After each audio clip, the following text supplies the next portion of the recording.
We're live. I don't know if anyone is out there yet.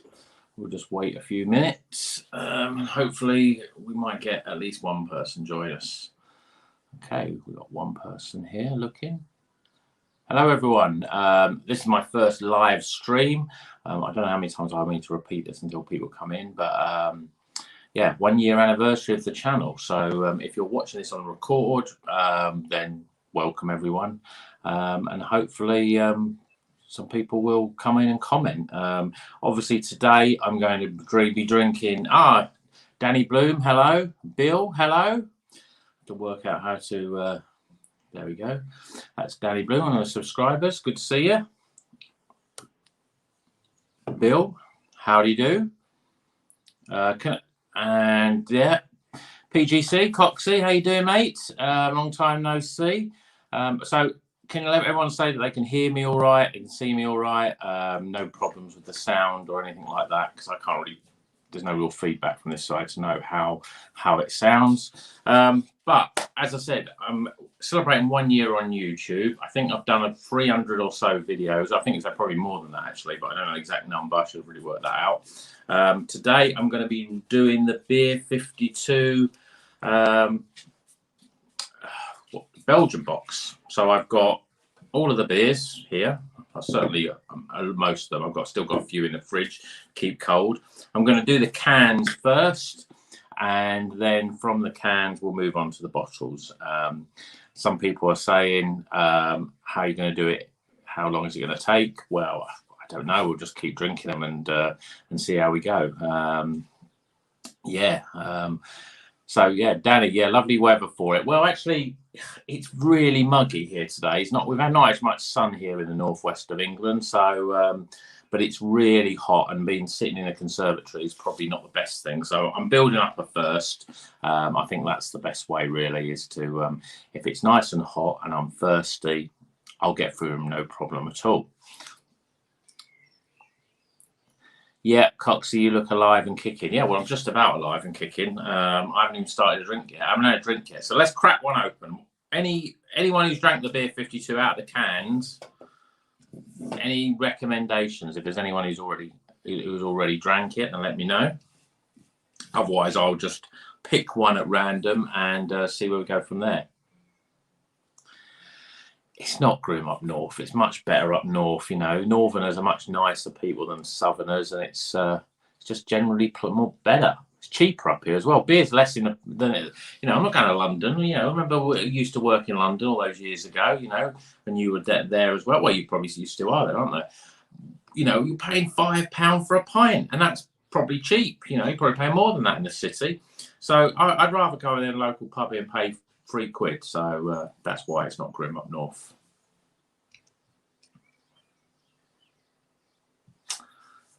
Sorry, Rocker, it's glorious on the south coast. Yeah, I mean, I think yesterday, from what I hear, it was raining on the south yesterday. So and it was beautiful here. I was out on the beach in North Wales. It was absolutely stunning weather. But obviously we've got a bit of a role reversal today. It started off good, but now it's clouding over. But you know, for the north, this is balmy. This is hot. You know, this is hot weather here.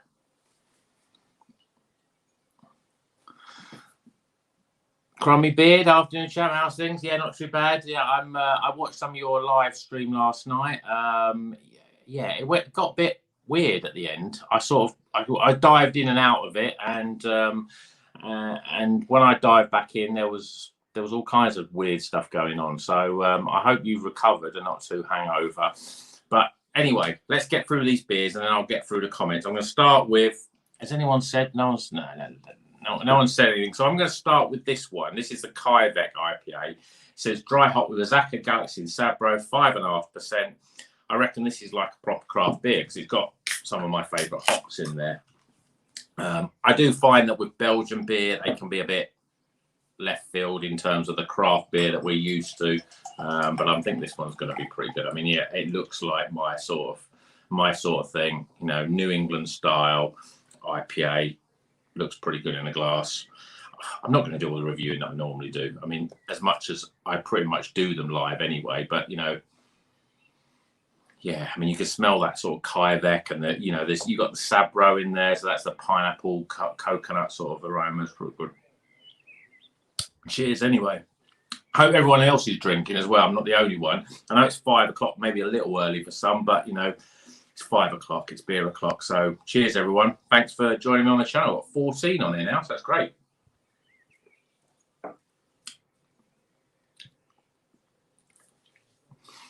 Rampant Line reviews, Murray, Smith or Gers? Yeah. I do love Dave Murray. As you know, people don't know that Not Into Iron Maiden, you know, Murray, Smith and Gers are the guitarists. I do love Murray, but I think Smith writes the best songs. I mean, I'm a massive fan of Somewhere in Time, and Adrian Smith wrote a lot of stuff on that album, and I think he's the best songwriter, really. As for Yannick Gers, well, when I last saw Iron Maiden, it's quite funny because we saw Iron Maiden with the 3 guitarists, and I know we were chatting amongst my mates, and we were saying, I don't think he's actually plugged in, because he was just running around the stage throwing his guitar, and I don't actually think he was playing. I think he was just there making up the numbers. I think Murray and Smith were doing all the playing, and Gers were just mucking about. So yeah, I don't necessarily rate him as in terms of those 3. I mean, for me, the original Murray and Smith on guitars is definitely the ones to go. Hugh Kelly, how you doing? Hi pal. Yeah, good to see you. Thanks for joining us. Coxie, it's £8 in some marketplaces in London. Jesus Christ, £8. And I complain I pay £3 for these Beer 52 beers. Post-lockdown, you're right, rip-off city. Yeah, I mean, yeah, I suppose if you're in London, you're on a big buck, so you can afford it, can't you? But I mean, even 20-odd years ago that I was working there, it was definitely more expensive. Ooh.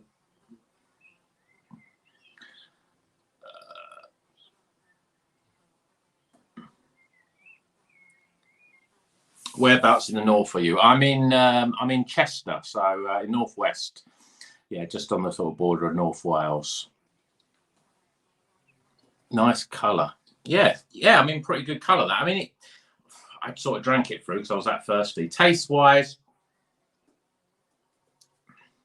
yeah, it's got that pineapple from the Sabro. I mean, Azaka, I think, it's also got a little bit of pineapple. Please correct me if I'm wrong there. I am liking the Zaka hop that I've had in a few beers recently. It's a bit thin. It's only 5.5%. And it's got a little bit of bitterness on the back end, but it looks pretty good. And from all, I think I'm probably starting with the best one in the box and going, it's going to be downhill from here.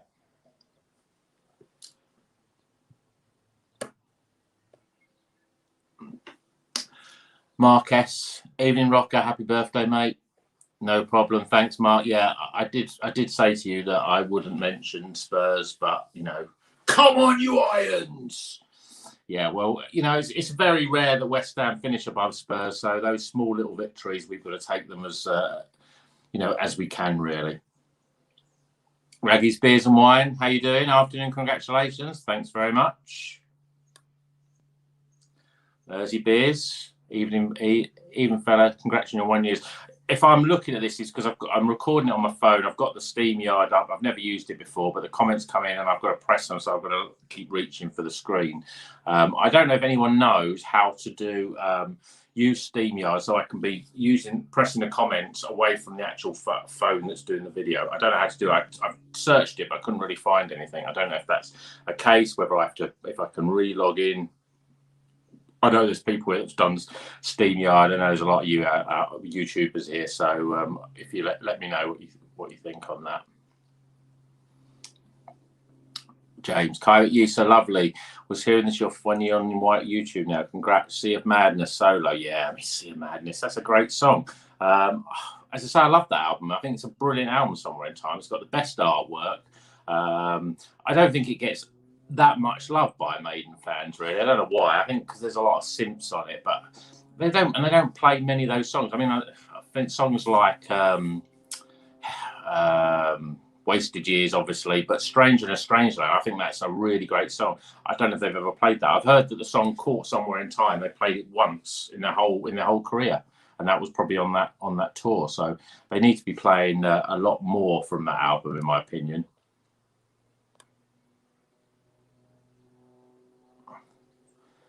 Ah, Matt DeBono. Didn't Adrian Smith write Wasted Beers? Yeah. Wasted Beers. I should have named the channel Wasted Beers, shouldn't I? Oh, I missed a trick there. Yeah, Wasted Beers, Wasted Years. Well, we're wasting my years, yeah. I mean, sitting here drinking beer, talking to a screen, and hopefully you're there. But it's weird. It's weird for me doing a stream, knowing that I've got people there, but I'm not getting that immediate sort of voice feedback. So that's quite interesting.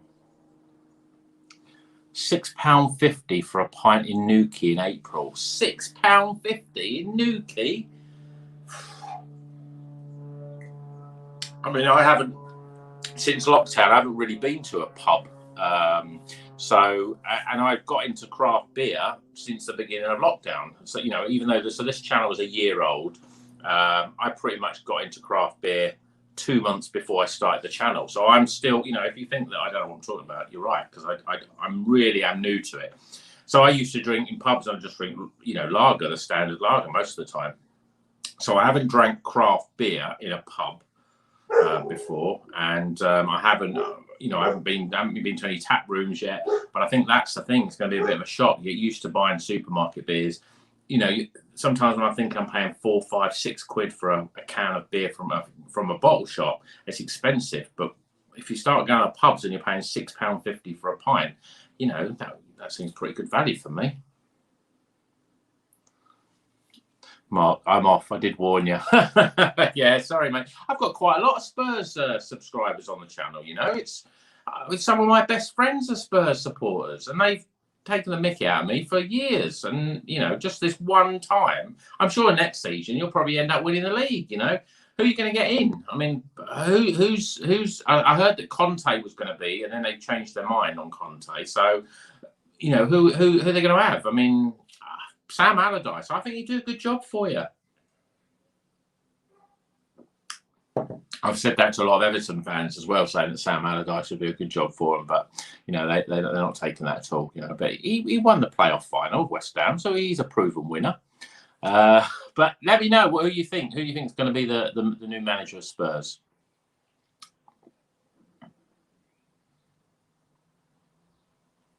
Adam, just picked some discount beers from Beer Brothers, Preston, based in a little wholesale in Wigan. Haven't had their beers in a while. Yeah, Beer Brothers. I think I might have had one of their beers before, but I can't think off the top of the head. Again, probably a Beer 52 one in there. The mobile setup for YouTube is an ideal, best on desktop mode on your browser or using a tablet or laptop.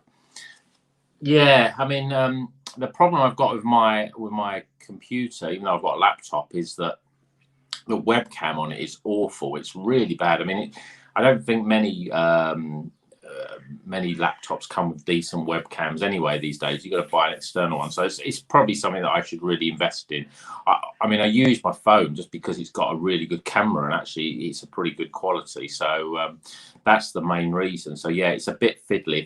If I could be not pressing the buttons and I could see the screen. I mean, the screen itself is good, but I've got to get close to read the comments and obviously tap on them. I mean, I could have set up maybe a wireless mouse or something, and I could have tapped on it that way. That was maybe something that I'll try next time.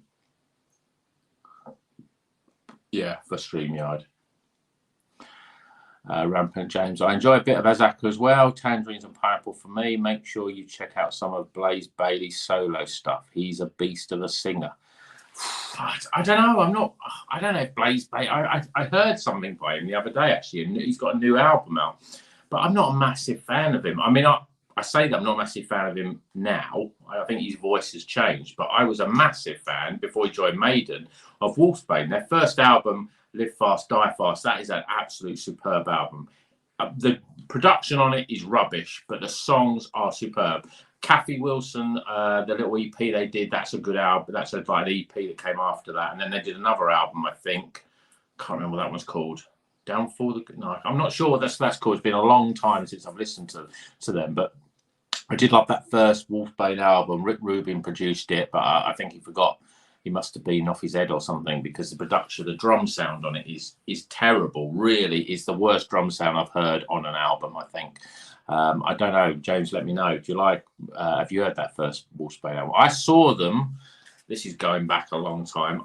they were the first band that I saw, because the first band I saw was Iron Maiden back in 1990, I think it would have been. And Wolfsbane were the support act, Hammersmith Odeon. So they were the first band that I saw live, proper band, signed band as it were. And I thought they were brilliant. And then I saw them as well, for those that, just to I live in Chester, I'm from the north of England, but most people realise from my accent that I'm not from the north of England. I'm from Essex in the south. So there's a few people on here that know me better, and that see me in the flesh and all the rest of it. Know that I'm from Essex. I grew up there as well. And I saw Wolfsbane at Southend Esplanade. That was another really great gig, and I just remember one of the loudest gigs I've been to.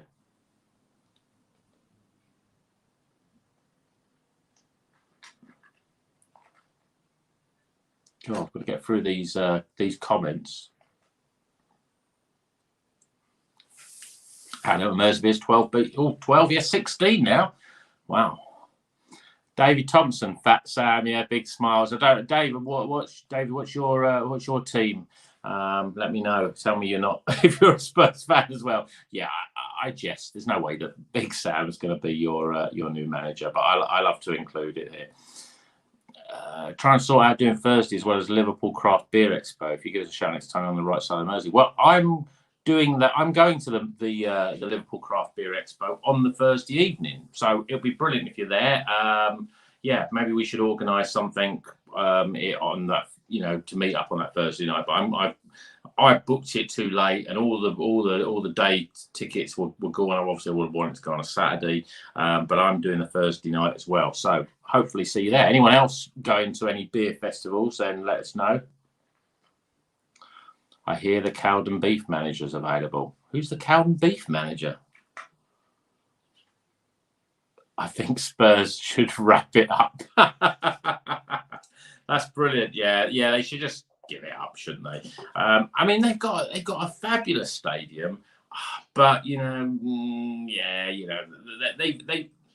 as I said, I've got a lot of Spurs friends. I don't know why, but I've got a lot of Spurs friends, and a lot of them, they're reasonably normal people, but I do find that Spurs fans feel that they should be winning the league every season, and they've still got a way to go. They were getting close. They should have kept the manager. Should have got Mauricio. They should have kept him. I mean, whether he'll come back from PSG, there's a lot of comments that he's not going to now. But to be honest, he's probably the best manager they're going to get. Right, that's one beer down. That wasn't bad. So that was the Kajavek IPA. Dry hot with the Zaka Galaxy and Sabro. Tastes like a lot of, your sort of standard craft beers. More like it's not really an IPA. It's quite thin, but it's definitely got those big pineapple flavors in there. Logitech webcams. Yeah, I think that's what I need to do. Coxie, you need to drink fast. Right, okay, I'm going to go for the next one. Let's go for this one. Belgium, it's still by Avans. This thing obviously got Beer 52, got a job lot in from them. This is a Belgian Pale Ale, 4.5%. Doesn't really tell us much more. Let's crack it open. I'm going to put it in. Although I've got 3 glasses here, but I will probably have to mix and match. But we'll see what this looks like. Yeah, this is what worries me when I see Pale Ales. There's no way that looks like a lot of the Pale Ales that I drink. That looks like a pretty dark amber ale, much more traditional, really. 2 fingers, and that's a sort of very off, more like a sort of beige head. There's a lot of fizz on there as well. Yeah, not much carbonation, not much aroma. Sorry. Yeah, let's dig in. Cheers, everyone. Has anyone said what they're drinking yet? Hopefully, you're not just sitting there drinking tea or something. You are on the beer as well. Let us know.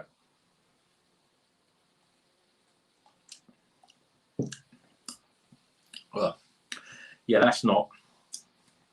I don't know what that tastes like.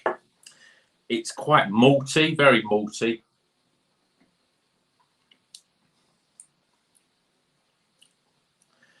It tastes like a malty beer, a lager. Really, it's not bad actually. It's better than most. David Thompson, Wolfsbane. Yes, Wolfsbane. Yeah, hopefully you were a fan of that first album as well. Most of you on Streamline, you can set up. You can have your laptop as the host and then join your phone as a guest and control using your laptop behind the scenes while using your phone as just a camera. Right, I'll have to try that next time then. That's what I thought. I couldn't see that. I think Raggy does it that way. Yeah, I mean, I'm sure I was watching the guys at Beer Wonder, Scott and Wonder doing something, and Wonder was doing the comments on a phone whilst it was obviously on a different device, and I should have worked out how I asked them how they did that, but I think they were doing that and they were on StreamYard. Buddy Wiser, is it Wiser or Weezer? Wiser. Evening everybody, and congrats on your YouTube, and hello from Finland. Finland, good. I thought it was all UK. So Finland, what's the craft beer set up like there? I don't think I've ever had a Finnish craft beer. So I don't know if you're here for the rock or you're here for the beer, or a bit of both. But let us know what's good in Finland beer. I don't think we've had a Finland beer. I don't think we've had any from the Beer 52. James, I've listened to a few things Wolfsbane released a new album back in about 2012 or so. Do highly recommend BBS William Black Trilogy though. What other bands are you into? William Black Trilogy, BBS. Don't know what that is. Don't know what BBS is, but and I've not heard of that. What other bands am I into? Well, I mean, you probably can tell a lot of time by the t-shirts that I wear. I'm a massive Van Halen fan.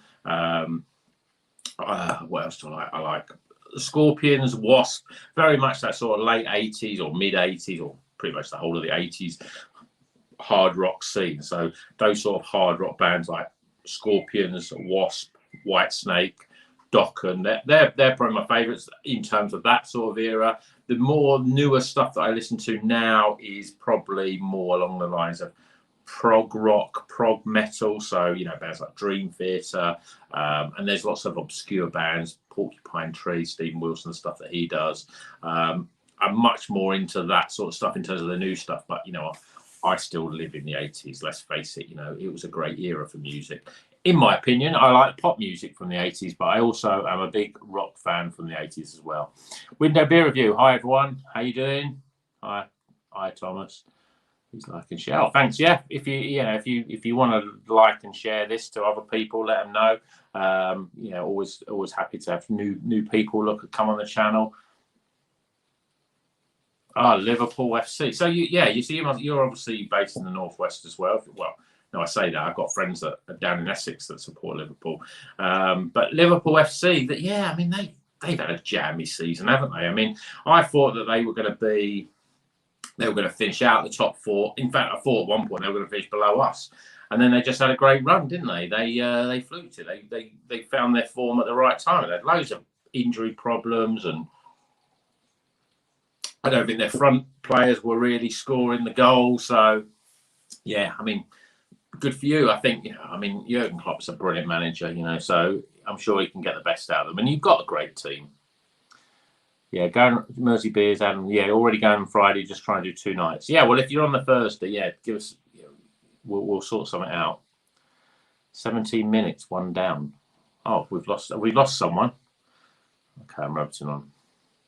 Mark S. Yeah, the Kyvek was pretty decent. Steam Bruges Blonde was up there too, right? That's the bottle one, so I haven't got that one out. That's in the part 2, as it were. The fridge. I mean, this is pretty. It's not great. It's drinkable, but it's like a really bad lagery, bitter sort of beer. It's what I thought craft beer was before I started drinking craft beer. I'm just trying to get through all of these comments here. Buckfast. Yeah. I remember having a few Buckfast when I was up in when I lived up in Glasgow. Our mutual friend, the Highlander Norman. He introduced me to that Scottish wonder beer. I mean, it's Scottish. He's obviously from down in Devon, isn't it, where it's from? But Scottish people love the Buckfast. But to me, God, I mean, it's the quickest way of getting drunk, to be honest. But we down in the south, we had what do we have? We had another sort of tonic wine. what's it called? It'll come to me in a minute. I'm sure someone could name that tonic wine that we used to have, but it was the same sort of thing that blew your head off. Had the Arbor Sea Bomb from Sainsbury's last night. Fantastic. Yeah, I mean, it's not bad, that Sea Bomb. I mean, I do love Arbor beers. I think they make really consistently good beers. Certainly the Galazaka, which is, when you think this Kyvek one's got Galazaka, it's like a much better version of that. That's pretty good. The 00 is good, but I really like the Massive Azaka, which is another Azaka one. Space Hardware is the one I want to get hold of. That's the one I want to get hold of. I've got in the fridge a little Sabroni, because it's obviously that's got just a single hop Sabro beer. I've been wanting to get hold of that, and now that's in Sainsbury's. So both that one and the Sea Bomb. But I think when you get used to drinking Arbor beers in those massive pint cans, and then you get them from the supermarket and they're in small little cans, you almost feel a bit disappointed. But yeah, I mean, it's good beer. I mean, Citra IPAs, I still think that in supermarkets, the Buxton one is the one to beat. I think that's really good. And I wouldn't say I was a massive fan of Buxton beers, but I think that's a really good beer. Andy Layton, because it's hot, I'm drinking a Utopian Vienna Keller Lager. Yeah, I mean, people said to me, if you want to try craft lagers, that I think Utopia does some pretty good. I don't think I've had the Vienna Keller Lager, but I've had a few of their lagers, and they're pretty damn good. Yeah. I mean, it's a bit difficult with lager because, in terms of craft lager, because there's so much other lager about. So finding those sort of beers is, I think it's difficult to get one that's really good. And when you're spending more money for it, it's got to be good. Thirsty Ferret as an appetizer. What is a Thirsty Ferret? That sounds like some old man's drink, Mark. Nah, I'm not sure on that one. Let me know what you think that one is. Just cracked open an IPA from Samar Brewery Co. So is that a Finnish? Is that a Finnish brewery? Saima. Again, I feel like I've recognised that one. Mike O, this is your first comment.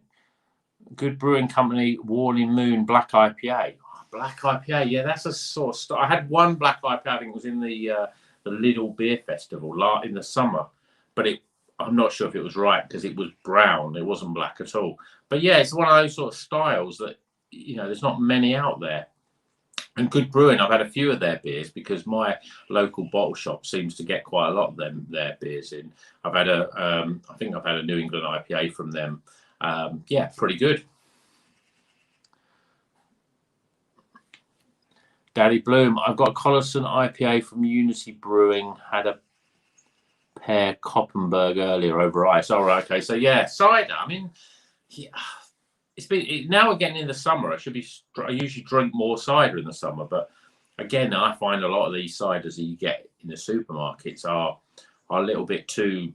I don't want to say girly, but they're a bit too overly sweet. They're all like dark fruits and stuff like that, and they seem like they're more moving towards that sort of alco pop than they are actual cider. I like a good cloudy, scrumpy jack sort of cider. So, but in craft, I mean, what makes what sort of ciders are there that are in the with a proper craft cider? Because obviously there's a lot of big companies making cider, but Koppenberg, I'm presuming that they're probably owned by some big, massive macro brewery. I've finished a few beers. All right, yeah, I get it. I finished. Yeah, finished a few beers. I'm going to finish this one. It's not finished, but I'm finishing it. Didn't really like that one. I need something a bit. Now I've got these cans here. I'm thinking Belgian IPA. Okay, so which one? This one, Belgium IPA, which is probably going to be an old style IPA, or a Pilsner. I'm leaning towards the Pilsner. James at Rampant. Finnish beers are awesome. Cool Head and Salam are the most likely you'll come across. So that was Blaze Bailey's last 3 albums: Infinite Engagement, Endure and Survive, and Redemption of William Black. Okay, I'll give him a try. Didn't he go back and do some stuff with Wolfsbane after he left Iron Maiden? I'm sure he did. But obviously, if he's got solo stuff, yeah, I'll give it a go. I mean, it's talking about Iron Maiden, I mean, the one thing that I noticed that they were going to be in the sort of, they were nominated for the Rock and Roll Hall of Fame, the US thing, which is a bit rubbish anyway, because there's not much rock and metal in it. And they didn't get in it. But the thing is, the only people that were nominated, Blaze Bayley, even though he was in Iron Maiden for a couple of albums, I don't know how many years he was in, but a couple of albums, he wasn't even part of that nomination. You know, even their original guitarists and original vocalists as well, they were in it, but Blaze wasn't, which I thought was a bit unfair, really. But they didn't get any anyway, because the Rock and Roll Hall of Fame doesn't like metal acts, so that's a shame. Buddy, yeah, he's saying, yeah, both Cool Heads, Sonoma Brewery, I'm not going to read those names out because my pronunciation will be bad, but you can read those. Worth checking out to start with. Yeah, I mean, I don't know, because I certainly, since the Brexit thing, a lot of these sort of overseas beers, I was getting into Polish beers quite a lot. And I think Adam at Mersey Beers, he gave me a link to this website. He said, yeah, this is the best place to get Polish beers from, and they're a lot cheaper, even though you've got to pay a reasonable sort of size of delivery charge because they come directly from Poland. The beers are a lot cheaper, and I thought, yeah, they're really good. And I looked at it, and I thought, yeah, I think it was probably at the end of last year, and I was looking at it, yeah, I'm going to buy them. And then suddenly they said, no, we're not sending it to the UK anymore due to the Brexit and all the sort of red tape around that. So that was a bit of a pain. But I don't know, Adam, if you're still here, that let me know. Is that website now live? Is that a good place to get those beers from? I mean, obviously James mentioned it at Ramp 9. I understand you're based out in. I could be wrong, but you're. I know you're from Scotland, obviously, but you're from. You live out in Scandinavia somewhere. I don't know if you live out in Estonia. I know I saw a couple of your videos doing some Estonia stuff. I don't know if you're on holiday there, but or Sweden or Scandinavia. I'm sure you're on that way, so you probably can get hold of a lot of those beers. I've got to head off now, but congrats again. So, well, I don't know if you were there when you saw that, but yeah, James, yeah, if you watch this back, I'd love to be part of your stream. So yeah, give us a shout. Love to be a guest on any of your live streams. BRB, is that another brewery? Mark, Thirsty Ferret is from Badger Brewery Rocker, and yeah, it's a kind of old man's drink. Okay. James, I've got a mule out in Fueland who sends me all the stuff over. He's got a mule. What, some sort of drug mule that sort of ships it over in something dodgy, yeah. But back. Okay, back. Well, and I'm up to date with my comments, which is great because we're at 14. I've drank 2. Nobody's mentioned anything, so I'm going to go in with the Pilsner, beer number 3, another Avans. Let's hope that this one is a bit better. I'm going to definitely put it in a different glass. I mean, what guys? While we're talking about while I'm drinking these beers from Belgium and Beer 52, I know there's a few people on Beer 52. I paused. If you saw my previous videos, I was a member, and I started, and I was doing quite, and I quite enjoyed it, and it was a good way you get new beers, and I think I built up a lot of followers that were also Beer 52 sort of subscribers, and it was good. But you would always get some dodgy months, and sometimes you would get some months where you thought, I can see these beers in a supermarket, and they're a lot cheaper, and you felt a bit cheated by it. But I do I think they're good when they do their country stuff, because I don't necessarily go out and buy eight beers from Belgium. I went and buy 8 beers from Germany, and where else did they go? I think Australia, that was another one. I mean, even I had really high hopes for the Australia box, but I was really disappointed with them. But again, I wouldn't go out and buy Australian beers because a lot of those were Australian brewers. You can't get them in the bottle shop. So I think that was a good thing. So now they emailed me, said, we got this box, we'll give it to you for free if you start your membership up. So I thought, yeah, okay, we'll do that. And then I paused it literally straight away. And I paused it because this month in June, and I'm a bit behind now, is the Yorkshire box. And the Yorkshire box is basically a lot of beers from companies like Northern Monk, which I love Northern Monk, Kirkstall, there's another brewery, Leeds Brewery, and a cut North. These are all breweries that do better supermarket beers than the ones that they're given in those boxes, and they're small cans, so I don't think it's worth it. However, the next month, pause that, and next month in July is Croatia. So I know there'll be there. I mean, what is it? The White Hag? I'm sure it's the White Hag or Garden Brewery. That's it, the Garden Brewery, which always appear in Beer 52 boxes from time to time.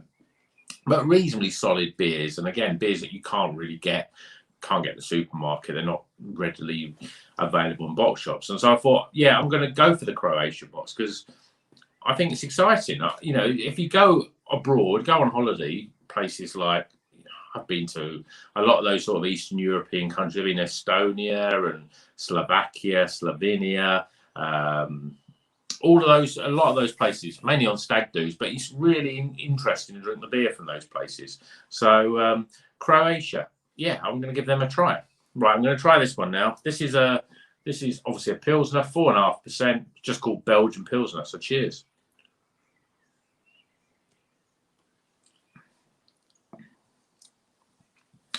Hi, James Yosdale. Yeah, I've got a good few folks sending me beers from across the continent. Beer Mule Network. Are you on Facebook, Instagram? Yeah, I'm on both of those. Rockers. If you look for Rockers Beer Review, should be on both. I'm on both Facebook and Instagram, so check me out on those.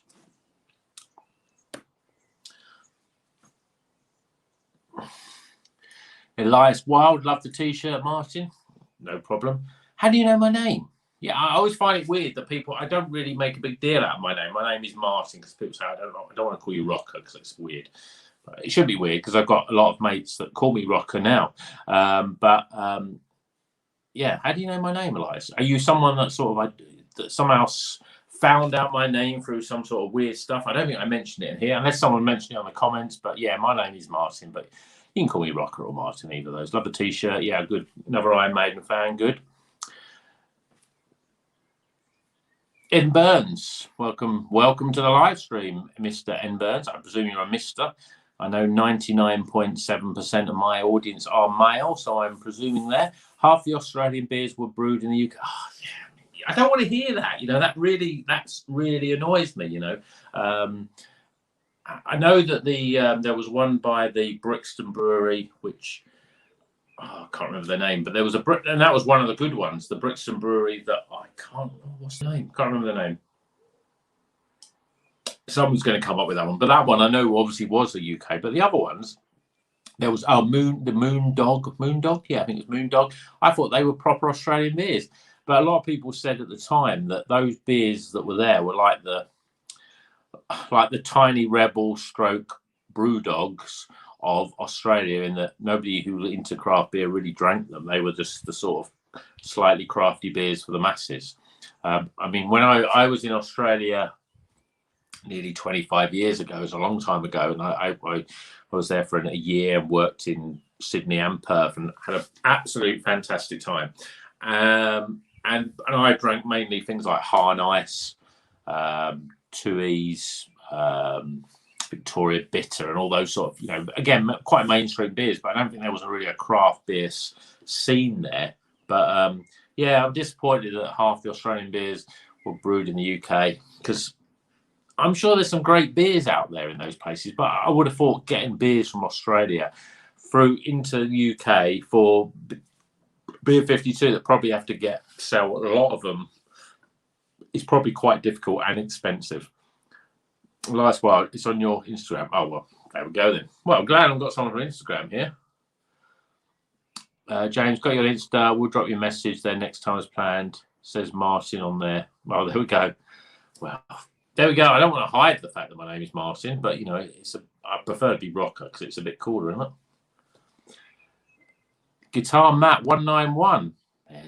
There's someone that may be into guitar music. Well, but you call Guitar Matt, so hopefully it's guitar music. And I just a little announcement on the channel is that we are doing it's me. I'm going to be doing a few reviews of rock guitar focused music for some of my favorite guitarists and some of them are like well known, but a few of them are going to be quite unknown. Even if you're a massive guitar fan, you might not know some of these bands. But I'm going to review some of these and hopefully get some more people into some of those sort of more obscure guitar-based 80s rock and metal. And what's my current supermarket beer? Well, I had a few of them last night, actually. I still think that the Northern Monk Faith in Futures is probably my favourite. I do also like from Morrison's the North Brewing. That they've got a couple, and I've completely forgotten the name of it. This beer gets me. This one, by the way, this is a lager, and it's just a very average lager. What's it called?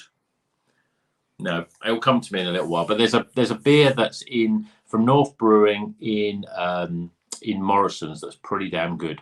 I like that one as well. But yeah, Faith in the Futures, the Northern Monk ones, I think their IPAs are brilliant. Transient is really good.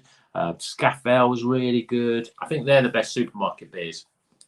In terms of the other ones that I like as well, I do like the Tiny Rebel in Sainsbury's. The Tiny Rebel 505 is a brilliant beer, and I think it's more brilliant for me because I think Tiny Rebel are very average, and a lot of their beers I just don't like. I think they use a lot of adjuncts in their beer, and it doesn't really, it's all a bit too quirky and funky, really, and it sort of goes away from the real good beer stuff. But their 505, the New England IPA, is brilliant. The other one I like in Sainsbury's is the Salt Alpaca, and I haven't even reviewed it on the channel. I've got one in the fridge. I might review it within the next sort of week or so, but I think that's another brilliant beer. So yeah, so Guitar Matt, let us know what you think is your favourite one. I mean, maybe you'll mention one, and I'll go, yeah, that's good. I mean, there's so many great beers in the supermarket. The other one I'm thinking of as well, the Marks and Spencer's Polly's Pale Ale. That's a really good beer as well. And my Aussie friends said they were the bog standard beers of those Oz breweries, but their specials were much better. Yeah, I mean, I think that they've obviously got to go with a mass big production of craft. I say craft in sort of inverted commas, sort of beer breweries, because they can produce a lot of beers for Beer 52, and obviously at a level where they can make money. Marcus, a few dodgy B52 months recently, Beer 52, yeah. So have paused a couple of times. Tried William Brothers box, 12 different 500ml bottles for 25. God, that sounds pretty good value for money. 12 bottles for 25 quid, and they're 500ml. There are a few decent ones with their Frayok Heather Ale being very nice.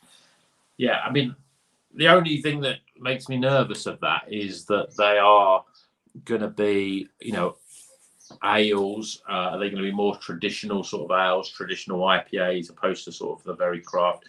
I would like a craft beer box that's good value for money, that's got a lot of my favourite breweries in it, like Polly's, like Verdant, like Daya, like Track, like Pressure Drop. Those are the sort of beers I think you get to the point where you think, well, I know what I like now, and I know what I want to drink. And even though you can try different styles, you're always better curating that box for yourself. But I think when it comes to European beers or anything overseas, Beer 52 is a very good thing for doing that. I mean, the other thing that annoys me about Beer 52 is they always bloody give me corn snacks, and I really don't like them that much. And although it's a sort of bit of a freebie, I think that they should do better snacks. So let me know what you think of the snacks. Which, incidentally, as we're talking about snacks, I've had 3 beers, so I'm going to start drinking. I'm going to start eating some snacks just to make sure I don't fall over while I'm on the Doritos stacks. These are basically, they're just Doritos. I don't know why they stack them, because they put them in a fancy box.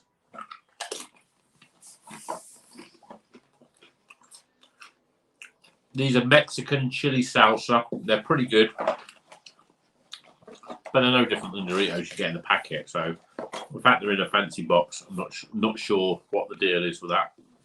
It's another marketing ploy, I reckon.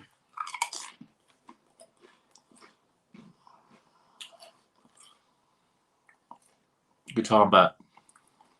My current favourite supermarket beer, Sweet Temptation from Vocation Brew York. According to Shock's Caramel Stout, you should check it out if you haven't. Well, I have reviewed that, and it's a nice flavoured beer. The problem I had with that was that I thought it was too fizzy. And if there's one thing that really annoys me about stouts is that sometimes they can be too thin and they can be too fizzy. And you've got that sort of creamy, chocolatey, caramelly sort of flavour, which is great. But you don't want that in a fizzy drink. You want to have a fizzy drink with those sort of flavours in it. And that's what really sort of annoys me a little bit. And I think that's the problem with it. I think if you had that Sweet Temptation and it was a nitro beer, I think it'd be superb. But for me, I find it a little bit thin, a little bit too fizzy. Corn, thought they were sawdust. Yeah, they are a bit like sawdust, to be honest. Yeah. You talking about the corn? Yeah, those corn snacks in the Beer 52. Well, one thing I find them really hard, which I don't like, and I want peanuts, but I suppose they don't put peanuts in because maybe people are allergic to them. My son himself, he's got a peanut allergy, so he can eat them. But I just do find that those corn snacks are like, you want to try different snacks, and that's part of the thing with Beer 52, trying different beers. But they seem to be putting corn snacks every single month.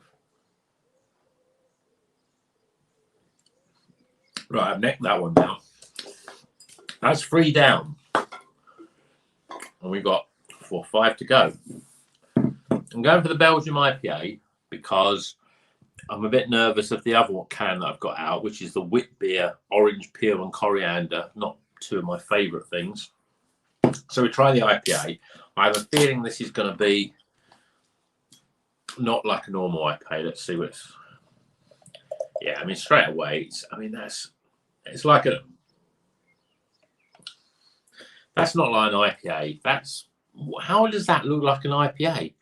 1, it's almost clear. 2, it's far too orangey and amber. The head's wrong. 3 fingers there of head. Let's see what it smells like. It's fruity. It's got a fruity smell. Very orangey.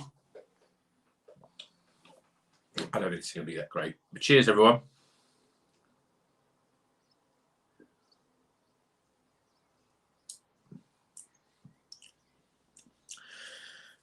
You know what that reminds me of? The Trooper IPA, which, I love everything about Iron Maiden, but the Trooper IPA is a bad beer. I'm not a massive Robinsons. I think they're very traditional in terms of their beer. I think they should go on with someone else. I know there's a lot of rock bands that do collaborations with breweries. I'm sure Motorhead have done one, AC/DC, Scorpions, Metallica. Although a lot of those beers, Anthrax as well, a lot of those beers are in the US, so you can't get hold of them. But I think there's someone doing one with. Isn't Iron Maiden doing one with Brewdog? Iron Maiden do one with Brewdog now, but I think it's going to be made in the US, so I don't know if we'll get it over here in the UK. And Brewdog again, they do some. They say some good beers. There's another supermarket beer I quite like. Their oatmeal IPA. Pineapple and grapefruit, I think it says on it. That's not bad. That's Brewdog.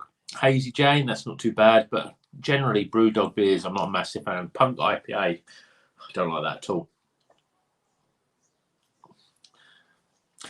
They have done olives in the past. Yeah, they have. And actually, when I click on the next comment by Andy, they went straight in the bin. And I'm absolutely the same. I can't stand olives.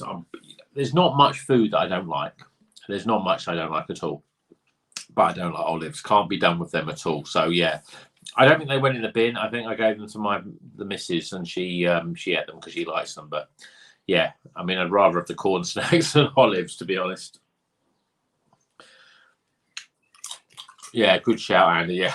No, who likes olives? Guitar Matt, have you toured many UK craft breweries?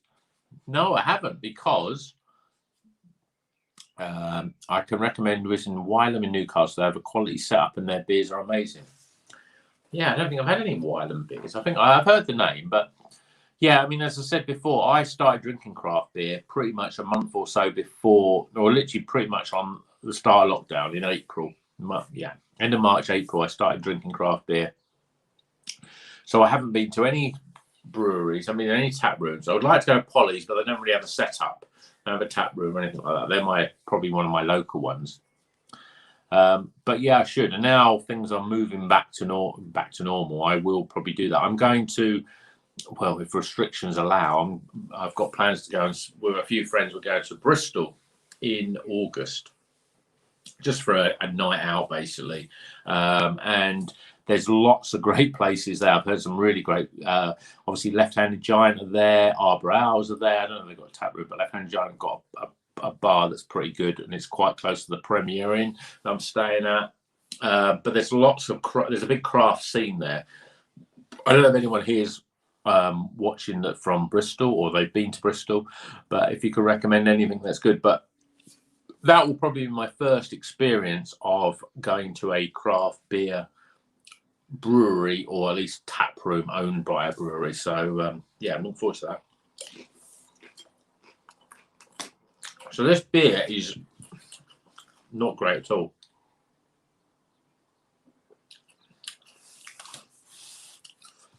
Yeah, I was right when I sort of said that the first beer that I had tonight, if you're late to the stream, the Kyvek IPA was by far the best beer. And it's been pretty much downhill since then. This one is the Belgian IPA. It's not great. It's at that point where I'm not going to even finish that one. I'm going to go straight onto the wit beer, which I know I'm not going to like because I don't really like wit beers. Orange peel and coriander. But maybe, maybe this one's going to be different. Pour this one out.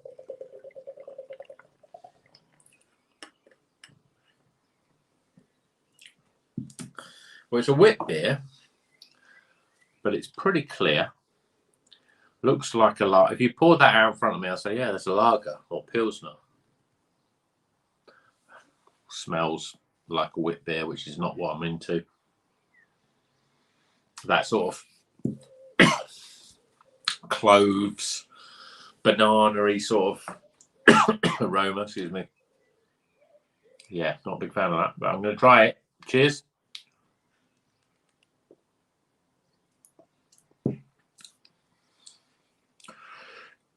That actually tastes better than it smells.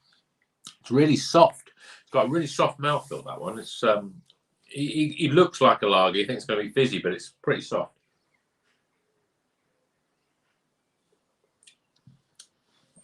Yeah, you get the coriander, orange, and the wheaty sort of. I think a bit of that, the Doritos has got stuck in my throat. That corn-like sort of flavour in there. Andy, I thought one of the better ones was the Omega Sour beer, which you didn't get. No, I didn't get the sour. I think when I used to do Beer 52, obviously when I was on the thing, the big thing for me was that I seemed to be right on the first lot of beers. So if the first beers that they put in the magazine, and sometimes I had deliveries come at the end of the month for the month after that. But obviously this one came, I don't even think it was May, it might have been April when this one came. So I'm getting the sort of whatever they've got left, really. So yeah, I'm not probably getting the good beers. There's no sours in there. The one interesting one, which is one of the bottles, is an 8.5%, which I thought, which when you look at the magazine, I've got the magazine here as well, by the way.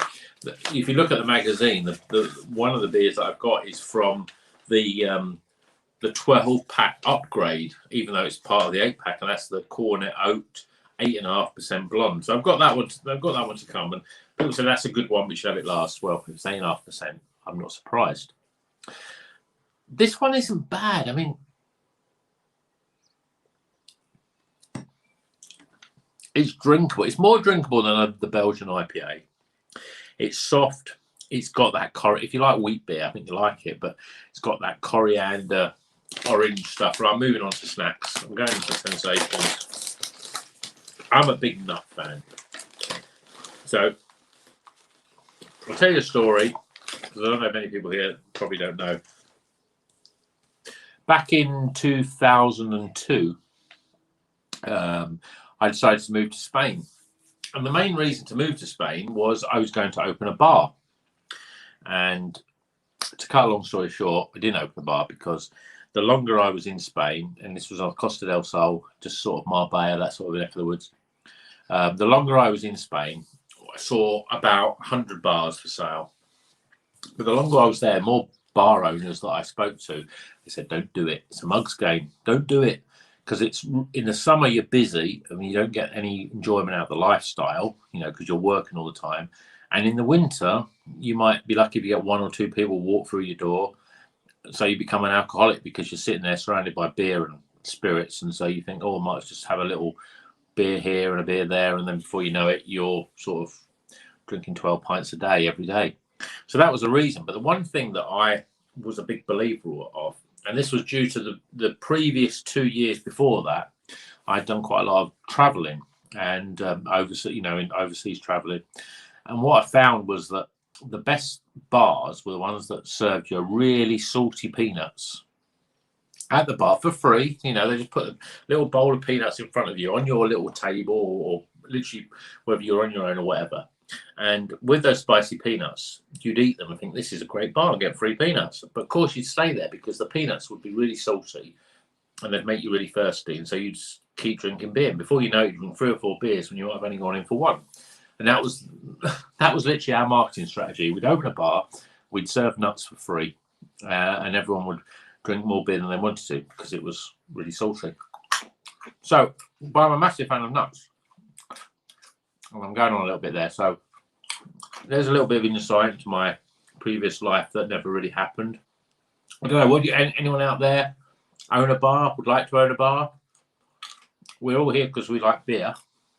So why not? Yeah, not a big fan of the wheat beer that much. I think I remember you're near Chester, Love Lane in Liverpool, have a good tap room. Glen Affric on the Wirral, meant to be good. Oh, I didn't know they had a yeah, I mean, Love Lane, I've had a few of their beers, but they've always been part of some sort of... I've had Love Lane from Home and Bargains, Home and Bargains, and also from Lidl. And you just, you know, it's the real bottom end of the market, and it's... I'd rather spend more money and get better beer. I'm sure they probably do good beer, but the ones that they put through those sort of supermarkets aren't great. Glen Affric, though, one of the first craft beers I had was from Glen Affric, because my partner decided that they would, she'd buy me some craft beer for, I think it was my birthday. And she went to a bottle shop and said, any local beers to me? So that's when I first had my first Polly's. And I had a Glen Affric, and it was a cream soda pale ale, and it was really good. I don't think they do them anymore, but it was a really good. It was like a beer, like a lager, but with that cream soda, and it was a real good cream soda pale ale. I really enjoyed that. I've not really had anything else, but I've got a Glen Affric in the fridge from Sainsbury's, a double IPA, 8%. So we'll see what that's like. Well, hopefully I will be reviewing that on the channel. Marcus, I like the wit beer, which surprised me. Yeah. It's not the worst out of the ones I've had so far. I think if you're a massive fan of wit beer, you might find it a little bit weak, and that's why I like it, because I'm not a massive fan of it. It's light, it's easy to drink. It's pretty smooth. Yeah, it's good, that. Coxie, I enjoy trips to Benalmádena. I can't remember what I was drinking. Well, you're probably drinking, when you were with myself and Norm, we were drinking our favourite beer when we lived in Spain. So so to cut that, talking about the beer in the opening a bar in Spain, Benalmádena was where we moved to first time. We didn't buy a bar. We did some other stuff, but we stayed there. I certainly was there for 4 years. My pal Norman, that I went with, he went off and then came back because we got back into we started a business in property. Well, when we were in Benalmádena, the beer that we used to drink was Mau. Mau was a favourite beer. Cinco Estrella, 5 stars. The red Mau, 5.5%. That's a superb beer. If you like lager, if you see that, give it a try. It's a brilliant beer. It's so much better than a San Miguel, which is obviously the other beer that's quite common there. But Mau, you can get I think you can get Mao in this country, but they've changed the recipe, so it's actually, I think it's under 5%. But I think it was 5.5, maybe even 5.6. A really good beer. If you go to Spain and you're not sure what to drink, then drink Mao Cinco Estrella, the red Mao as we used to call it. A bottle of Chairman Mao. Yeah, you know, that's a brilliant beer. And so Coxie, you that's probably what you were drinking with us. You know, we didn't really drink draft beer then because it was mainly San Miguel. It probably, you know, some places probably Estrella, some other stuff as well. The other beer that I love in Spain, I don't know if you can get it here, was Alhambra Reserva. Really good beer. Something like 8% or something between 7 and 8%, but didn't taste like that strong. Really good lager, and I think you can get it here, and you know, from certain sort of online retailers. So that's another really good Alhambra Reserva. Comes in a really sort of funky sort of bottle, a sort of strange shape. But it's a brilliant beer. I don't know if you, Coxie, would have drank that because that was one bar that we used to go to in Fuengirola, which is the resort just along from Benalmádena. Cracking beer, though. What's your favourite Spanish beer, people? You like Estrella, Cruz Campo, Mao, San Miguel? They're the big ones.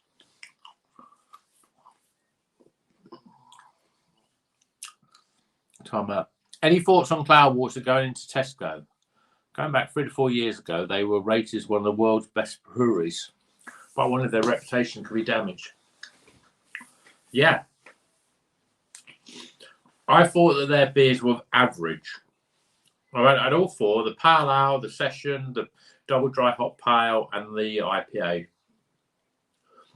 They weren't bad, but I don't think they were stunning beers. And there's better supermarket beers. And I've had a few of the Cloudwater beers that I bought from bottle shops, and they're much better. But they always are, you know. I think they were just sort of testing the water in terms of supermarket beers. They were good, solid beers, but not great. And I think if they were cheaper, because they were like £3, they should have packaged those 4 beers into a box and sold them for a tenner. I would have probably bought more of those because I think that's a really good, you know, with a brand, and I'm getting slightly, I'm getting a pale, I'm getting you're getting a different level of beer each as you go along. As for their box, the collaboration box, so that was the ones with Rock Leopard, with Queer Brewing, the alcohol-free one, and the African sort of stroke business. I can't remember what they're called now, but that box was £10.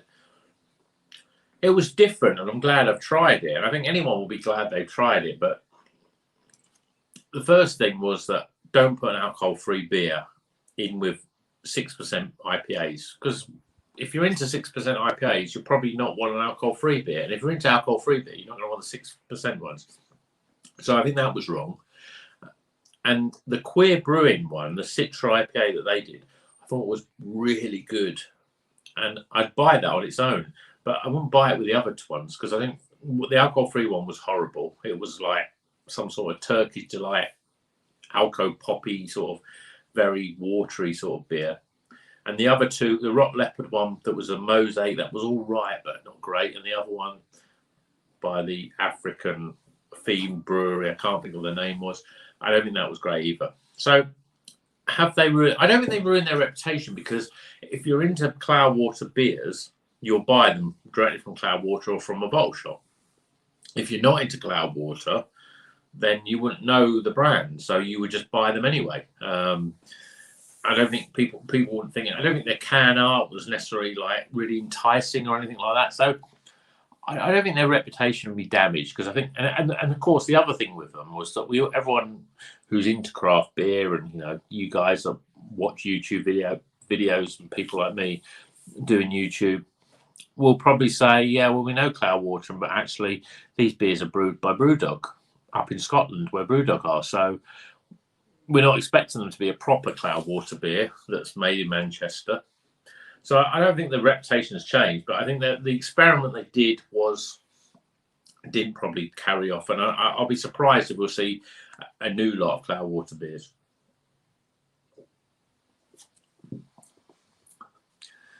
Danny, Estrella Dam winning Catatonia. Yeah, I mean, Estrella is a good beer, and it's seen as being that sort of real premium type of Spanish beer.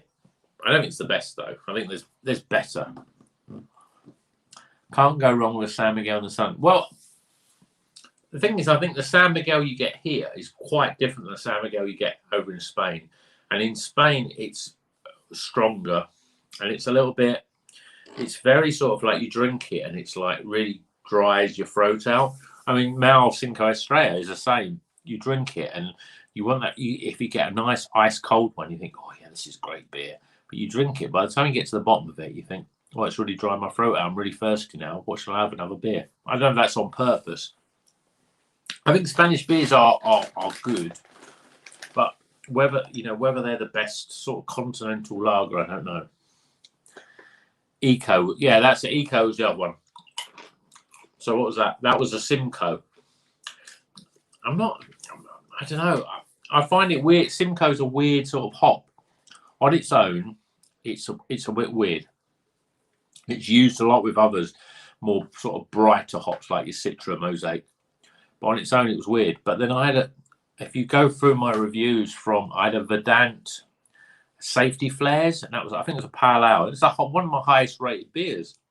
And I look back on it and I think, oh, if I drank it again, I don't know if it would be higher, but that was a Simcoe single hop beer. So I really like that. So I don't know. I think it could be just the way it is. But I think Simcoe's is one of those sort of weird hops that if you get it right, it's good. But if you get it wrong, it's not great. Marquez. On hails now from Brewer in Germany. The Germans know how to F around adding marshmallows and maple syrup to. Yeah, I mean, so I went on a stag do in Munich a number of years ago, and I just got really sort of quite quickly, I got a bit bored of, the massive steins of beer. I just felt it was like a little bit too dry in, and I didn't get any sort of difference from it. You drink a lot of beer, but you want some different flavors. So I don't know. I'm a bit unsure. I know there's Hell's. There's obviously a Vienna lager. There's a sort of Munich sort of one. There's there's another one that's a more sweeter one, which I think I prefer, but I can't remember the name of it. So I think it depends on what sort of German beers you want to drink. Are you in touch with any other beer YouTubers? How has your first year gone? Yeah, I'm in touch with a lot of them. So Jonathan at Northern Southerner Beer Reviews, he's a bit like me. He lives in the north. He lives up in North Yorkshire, but he's from, I think, Southampton originally. So I chat to him. Beardy Beer Reviews is another guy that I follow. Who other ones? I mean, I spoke to Scott at Beer Wonder, and I haven't really spoke to Simon, but Simon was probably the first. Simon at Real Ale Craft Beer is probably what every YouTuber wants to achieve, because he's got nearly 40,000 subscribers. So he's the sort of benchmark that we all sort of want to achieve. And I think he does, he's been on YouTube a long time, 10 years or so. So, he's put in the time. He puts out a lot of reviews. And I think I'll be surprised if there's not many of us here that doesn't watch him. He's a very personable sort of guy. He's a great guy. And he's very honest with his beer reviews. So I follow him, but in touch with them. I mean, I like to do more. I mean, Adam at Mersey Beers. There's the Crummy Beard. The Crummy Beard. Yeah, I think he's a pretty new YouTuber. He's pretty new to the scene, but he's come on and he's done really well. He's done some great live streams. He's done some interesting new stuff. He's got a very good sort of more professional than my sort of stuff in terms of the way that he does his videos. I think it's pretty good. I mean, there's loads of them out there. Beer Dad, he's another guy. I haven't spoke to him. He's another guy from the northwest. I think he's a Scouser. He does some great reviews, no nonsense. He knows his stuff. So there's lots of other people out there. How's my first year gone? Well, I'll give you a little bit of insight, because for those that don't have a YouTube channel or don't do beer reviews, I've drank a lot of beer, more beer than I would have normally. I've put on weight. And to be honest, I've seen other beer reviewers and I look at them and I think, yeah, they've put on weight as well in the last year. It's not good for your health, drinking beer. As a sort of interest, so I probably have 7 or so reviews. I have a beer review every day. I post pretty much every day. Sometimes I'm every other day, but pretty much every day. But I don't drink a beer every day. I will probably drink 3 or 4 beers on a Friday and Saturday that I review. So there's a week's worth of beer, but they're not. But at the end of the day, sometimes I drink 2 on a Friday, 2 on a Saturday that I'll review, and then I'll drink 3 others during the week. There's me 7 beer reviews. And that I don't know if that's the same with a lot of beer reviewers. I know some people, some of them will drink 4 or 5 beers on a Friday, 4 or 5 on a Saturday, and that's their beer reviews. They don't drink during the week. So I'm drinking a lot of beers, and the weird thing about it is that sometimes I open my fridge and I've got a load of beer in there, and it's like later on in the evening, and I just want to have a beer to drink. I don't want to review it. I just want a beer to drink.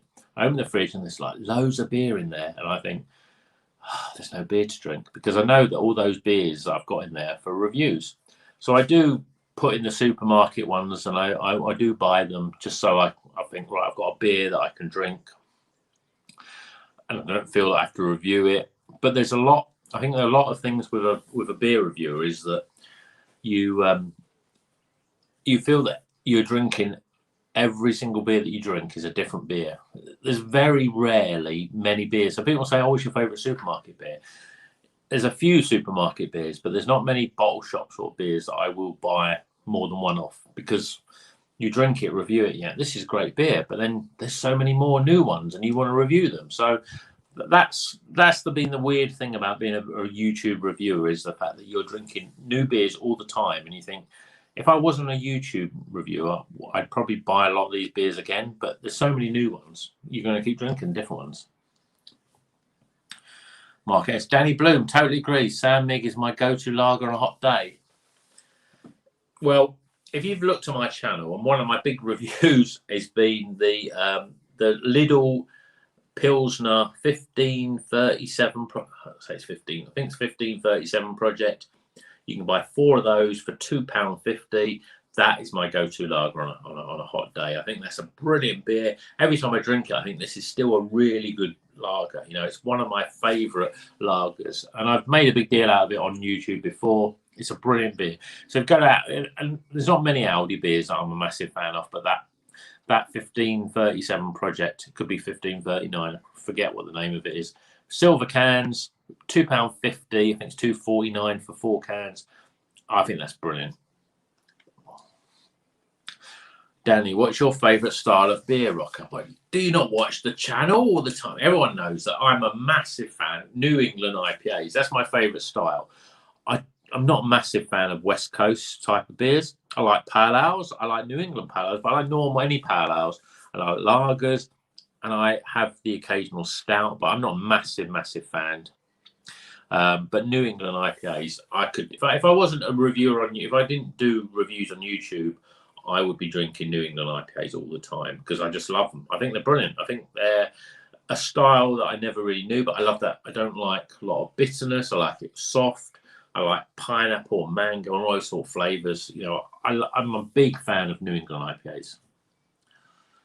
Simon Mel's husband, Yeah, I've seen some of Mel. Because obviously he's got a channel, and then Mel's got another one. I'm not quite sure what she calls hers. I haven't seen many of hers. I don't understand all these sort of wives of beer reviewers that suddenly do their own ones, and then they all seem to be into stouts. I find that weird. Hazy boy, yeah, I love a hazy beer. I do. I'm a big fan of hazy sort of. Soft, low bitterness beers. That's what it's all about for me. It's quite different than my sort of previous love of lager, really. But that's what I like for me. I like that sort of pineapple, grapefruit, and citrus, very soft, very fruity, hazy, straw-coloured, custard-coloured beer. You know, which I've said many times on, you know, and I like beers that have got that sort of mango, pineapple sort of flavour. That's what I love. Well, I've managed to get back up to my comments. I'm up to date with that. So I've got a little list of things I want to talk about. We're at 1 hour 15. Beer 52. I think we've talked about Beer 52. We've talked about beers. The channel. Anyone who's into the channel, what do you think? You know, I always have this sort of one worry that so I do a lot of beer review. I mean, it's a beer review channel. That's what it is primarily. But I'm massive into the rock music. It means that if I do more rock stuff, I don't have to drink beer all the time, so I can have a little break from it. So I don't know whether there's people coming for the rock and the beer, or they're coming for just the beer, or maybe there's some people that just like the rock stuff. So let me know in your comments what you think of that. And then on that sort of basis, is there any sort of music bands that you really love that you think, oh, you should do a ranking of, or any reviews that you like? Then let me know. Ever been to the US? Great beer scene over there. I was lucky to do the Brooklyn Brewery tour in New York City and sing plenty of West Coast like this in San Francisco. I have been to America. In fact, I've got family that lives in Boston and New York and Florida, but I haven't drank craft beer there. I've always wanted. Is it the Monk? Not Monkfish. Monk something that seems to be the big brewery over there. And I do know that they do some really great beers in America, craft beers. And my cousin, because I said family, but my cousin came over from Boston, he came over and said, "Oh, what beer should I drink?" And at that point, I didn't really know which direction to point him in terms of pub beers, because if it wasn't a craft beer sort of place. But yeah, I think I would like to. If I go to the US, I would like to, because I think the US lager is a little bit weak. You know, everything's Bud Light and very light beers. So I don't know. Any recommended beers? I think it's 1079 Project. It is 1079 Project. What was I saying? 10 something else. Some other year.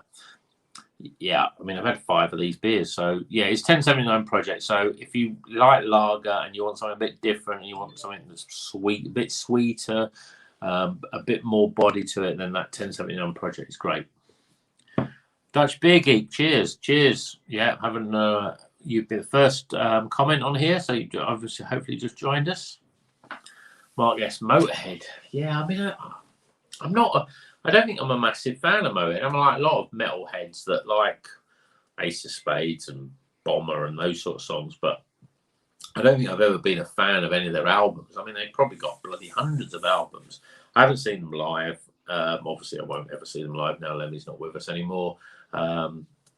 Yeah, I mean, I don't think I've ever bought or owned a Motorhead album, but obviously I know the big songs, which pretty much is Ace of Spades. So it'd be difficult for me. I mean, another one like Motorhead, which I'm a sort of fan of. I love the music, but I don't know enough of their albums. Is probably bands like Kiss, because I do like their 80s stuff. I like the Crazy Nights, Creatures of the Night, those sort of Lick It Up. Lick It Up was from. Was that from the Unmasked? I can't. That is a good Lick It Up. I'm sure that's an album. Someone will come up here and say it's good. AC/DC, yeah, Coxie there. It's just saying AC/DC early stuff's quality. Yeah, I mean, again, I wouldn't say that I'm a big album fan of AC/DC. I like Black in Black, and I do like the earlier Bon Scott stuff, like Whole Lot of Rose, those sort of songs. And there's lots of songs that I know, but I don't think I've ever really got into any of their albums. Thoughts on Thin Lizzy? Big fan of theirs, and yes, I play guitar myself. Do you have any musical talents? No. If you saw, I did do a Sabotage ranking. They're a power metal band. I'm a big fan of. And a friend of mine taught me to play the keyboards a little bit, and I could play the beginning, the intro to Gussa Ballet. I could probably play most of the Gussa Ballet, the song, on the piano, and I've had piano lessons. It's one of those sort of regrets that I should have learned to play guitar when I was a teenager when I first got into music, but I always felt that everyone was a few years ahead of me, and I never got into it, and I should have done, because it's the one now I'm getting near 50. That's what I should have done. I should have learned to play guitar, because I'm a massive fan of guitar music. And in terms of Thin Lizzy, I do love their I say I love their album, but I can't remember their name now. The album with John Sykes, because I'm a massive John Sykes fan, because I'm a big fan of Whitesnake. And the last, I think it was the last album they did, Thunder and Lightning, isn't it? I really like that album. And I think Thin Lizzy are good, but again, I'm not a massive fan.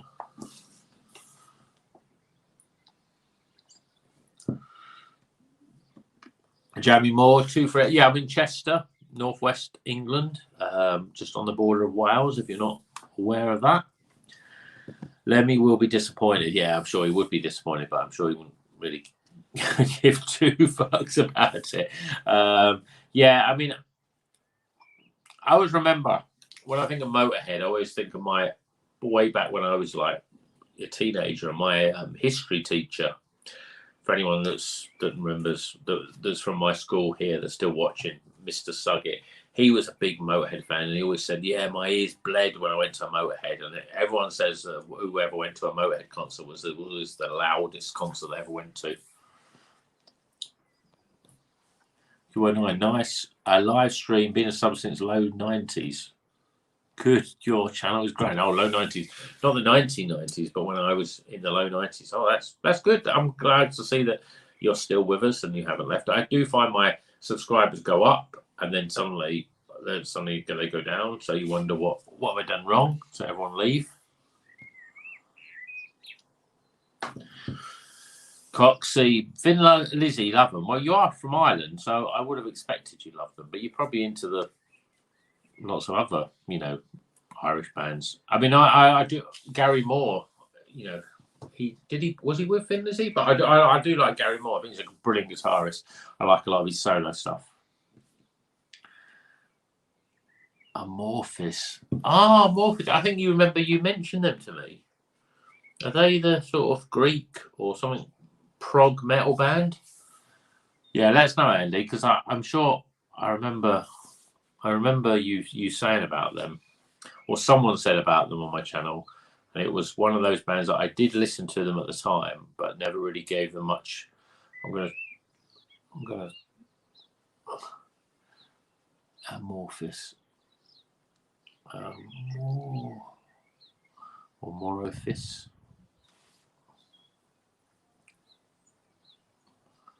Finnish. Oh yes, Amorphis, a Finnish heavy metal band.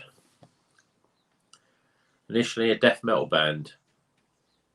13 studio album. No, I don't know any of their albums, so I don't think I'd be able to do much of that. Classic Conservatory. Yeah, it's a classic. It's that sort of hexagonal sort of shape. Luckily, we've got a sort of north-facing garden, so it sort of gets hot in the morning, but it's not south-facing, so we can get the sun all on the back. So it's very usable as a conservatory. You're starting to slow rock. Well, I'm sitting there thinking I've got 3 more beers to get, so I might have to have a little break. Lolly. Gary Moore was with Lizzy. Yeah, he was. Was he with Lizzy? I think maybe he did one album or a couple of albums, or maybe one. Because it wasn't him. Because obviously John Sykes was with Lizzy, and Gorham was another one that was with Lizzy. Time for another beer. Right. Don't go away. All 11 of you are still watching. I'm going to get the beers straight away.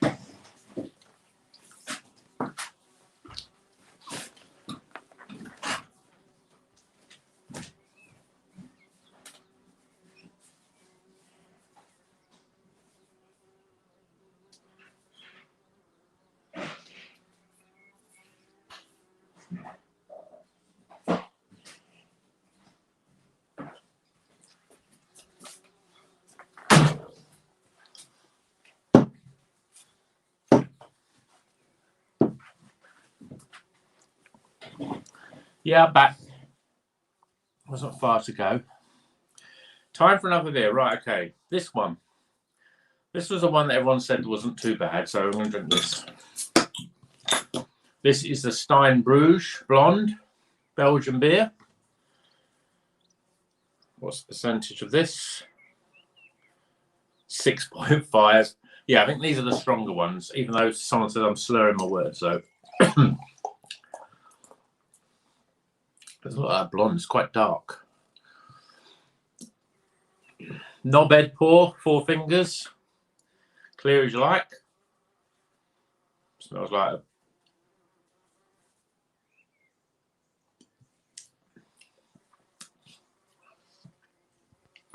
so I drink that, and I think that is what Belgian beer tastes like.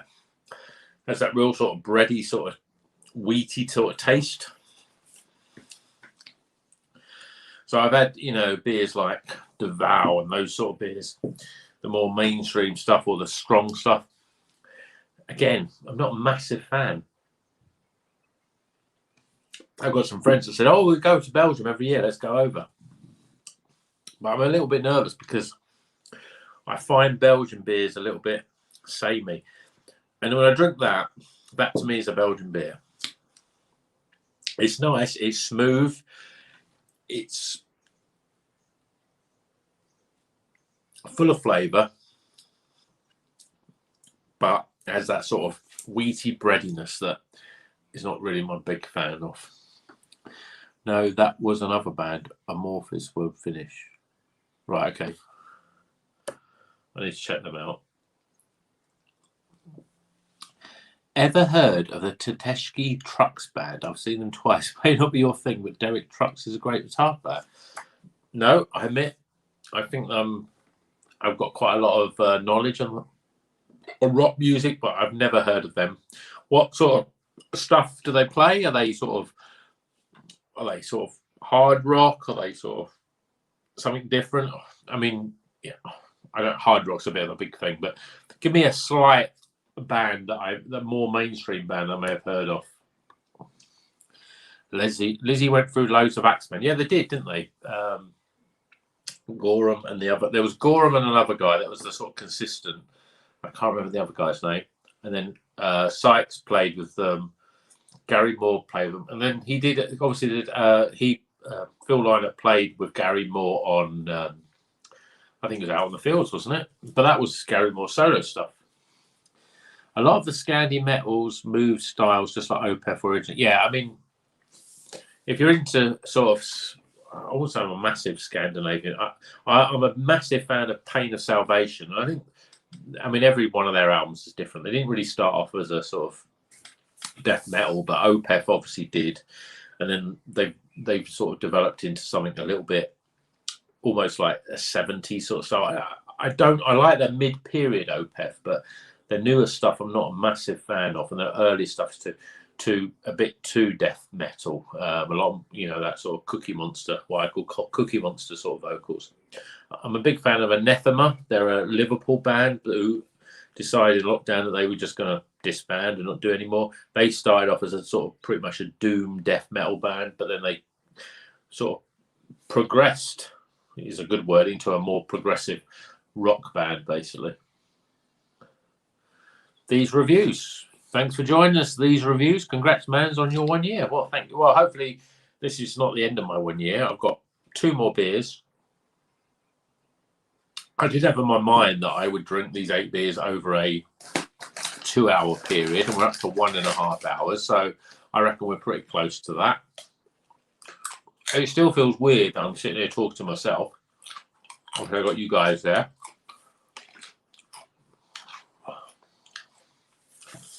Yes, I have a fair bit of an effort. Yeah, I mean, we're here because we're here because we're here.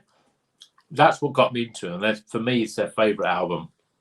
I like Weather Systems. That's a really good album. They're a very, very good underrated band, and it's a shame that they decided to leave because they should have done that. They were on that sort of cusp of real greatness, I think. In line with the, you know, they were that sort of Stephen Wilson sort of band in terms of Porcupine Tree and those sort of things. Pineapple Thief. Anyone into Pineapple Thief? They're another sort of band that just on the cusp of being really, really great.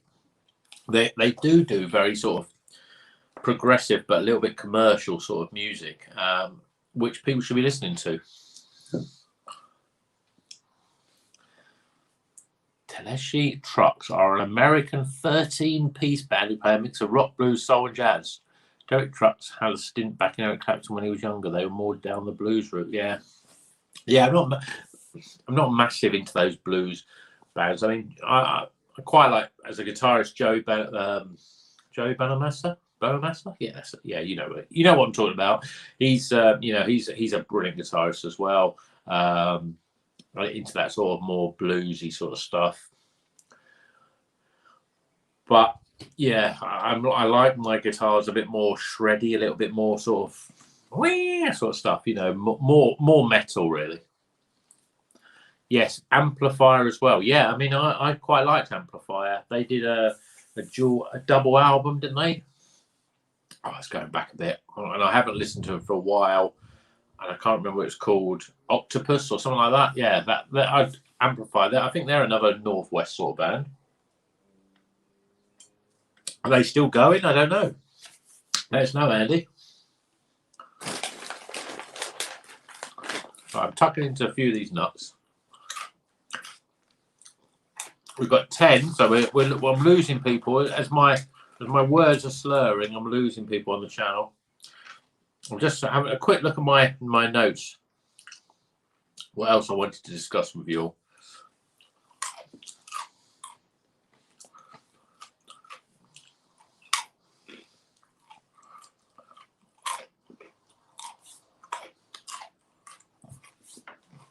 Well, I've skipped a couple there.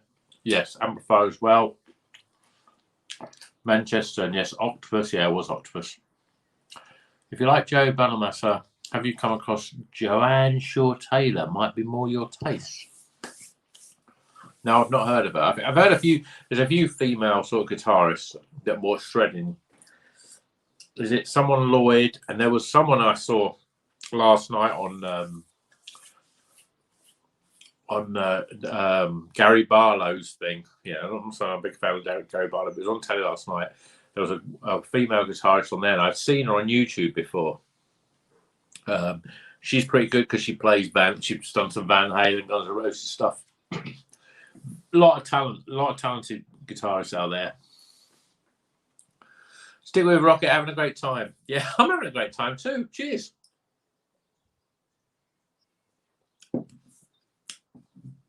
That's not bad, the Steinbruge.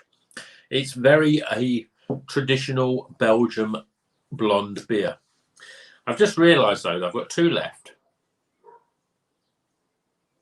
One of them is the 8.5%. And the other one is only 5.8. That's not too bad. Henry Robinson, suck my G. Okay. We haven't had a comment from you, Henry, so hopefully I'm not, people that have been here from the beginning will know that I started off reasonably okay, but now I'm on beer 7. So let's crack it open. So this is a Zinni beer. It's a Brussels People's Ale. It's coming in at 5.8%. Don't know much about it. I'm going to check the Ferment magazine because it's always has some stuff about it. I think everyone had this one. No, if you had the light case, you had this one. Golden, perfectly balanced pale ale, fruity and hoppy, apricots and orange marmalade.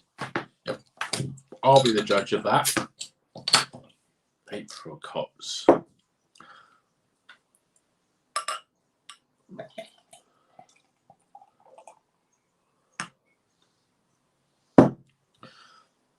Looks pretty good. It's quite a. It looks quite a thick sort of beer, orangey. Smells like a lager though.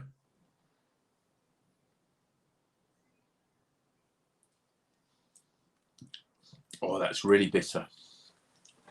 Yeah, it's got a real bitter taste. That there's no marmalade. What else did it say?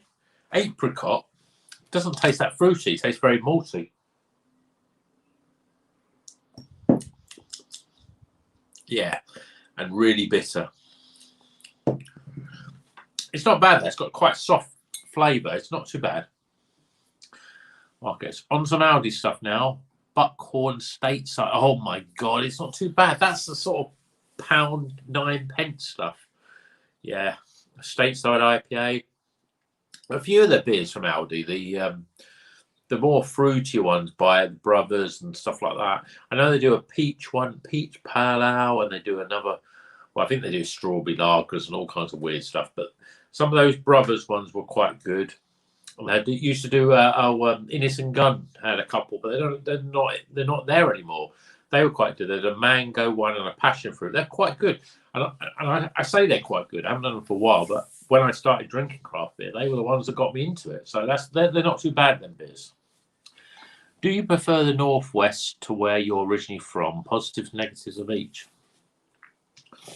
Yeah, I mean, I'm nearly 50 now. I've lived in the North. I moved up here 20 years ago, but then I lived in Spain for 4 years. My partner's from the Northwest.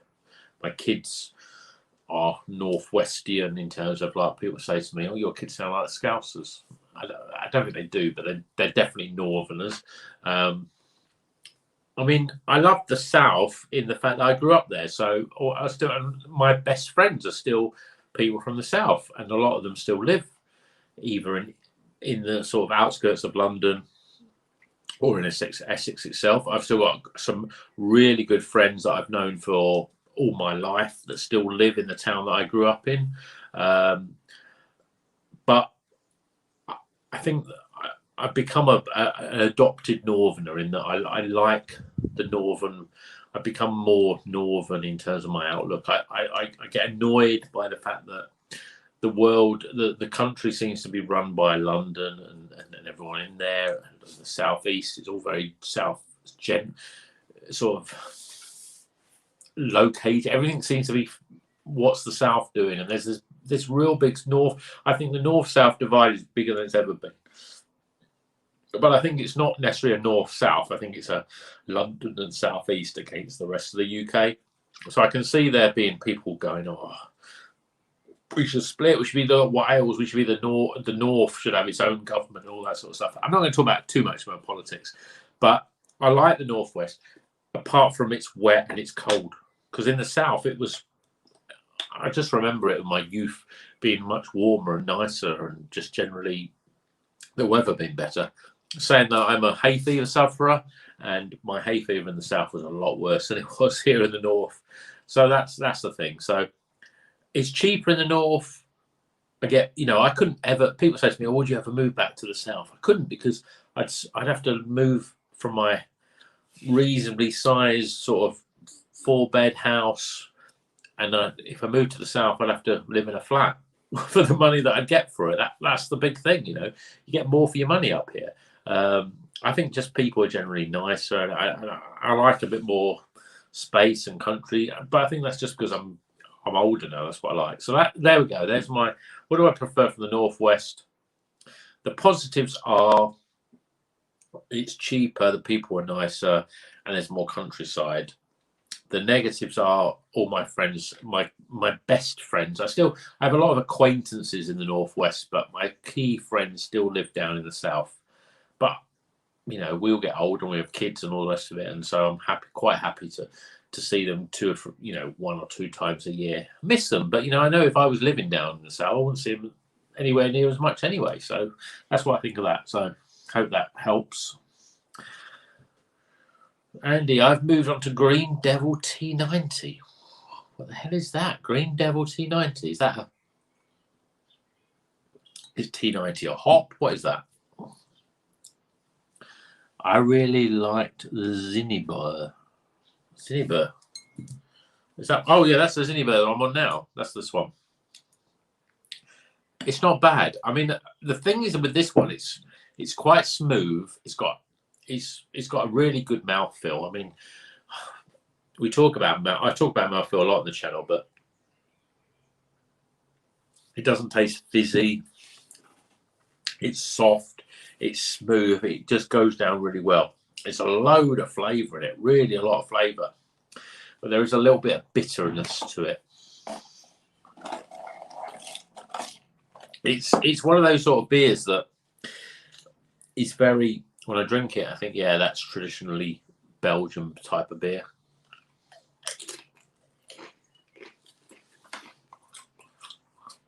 So I haven't talked about it yet, but I'm going to get it in because before we finish tonight, the Euros. So we had a few people on here sort of say Liverpool supporters, Tottenham supporters, whether you're still here, Marquez. But for me, I'm a West Ham supporter, and I've been a West Ham supporter since I was like 7. And I got into West Ham because I'm from Essex. A lot of people from Essex are into West Ham. My dad wasn't a football supporter, so I had to sort of find my own team, as it were. And West Ham was the team. But I think a lot of that was down to the fact that West Ham won the World West Ham won the World Cup in 1966. I'm going to say it now. But West Ham also, they won the FA Cup in 1980 when I was 7 years old, and that's when I got into football and West Ham, and that's why I'm a West Ham supporter. I never went to my first game until I was 20 because I didn't know, there was no family connection or whatever. So until I was a sort of a young adult, I went to my first West Ham game. But during those sort of teenage years, my younger years, I was a massive fan of football, England football. I remember the 1982 World Cup. I remember Kevin Keegan and Trevor Brooking hopefully being the saviours, but they were sort of injured and they came on against that game in Spain. It was against Spain. And Trevor Brooking should have scored and Kevin Keegan should have scored. And that for me is my memory of England. And I love I bought the 1982 World Cup album. And it had Kevin Keegan singing on it. It had Glenn Hoddle singing on it. The Queen song. I can't remember and it had Mike Reid and the Mini Pops on it, and it was obviously this time more than any other time, this time, and we'll fly the flag. They were massive songs in the charts, and I was really into England, and a lot of people when I was at school were massively into England. So where am I going with this? Well, because I think now we're all into our clubs. We follow them in the Premier League. It's a big thing. We're on the TV more than we ever used to be, in terms of Sky and BT and all that rest of that.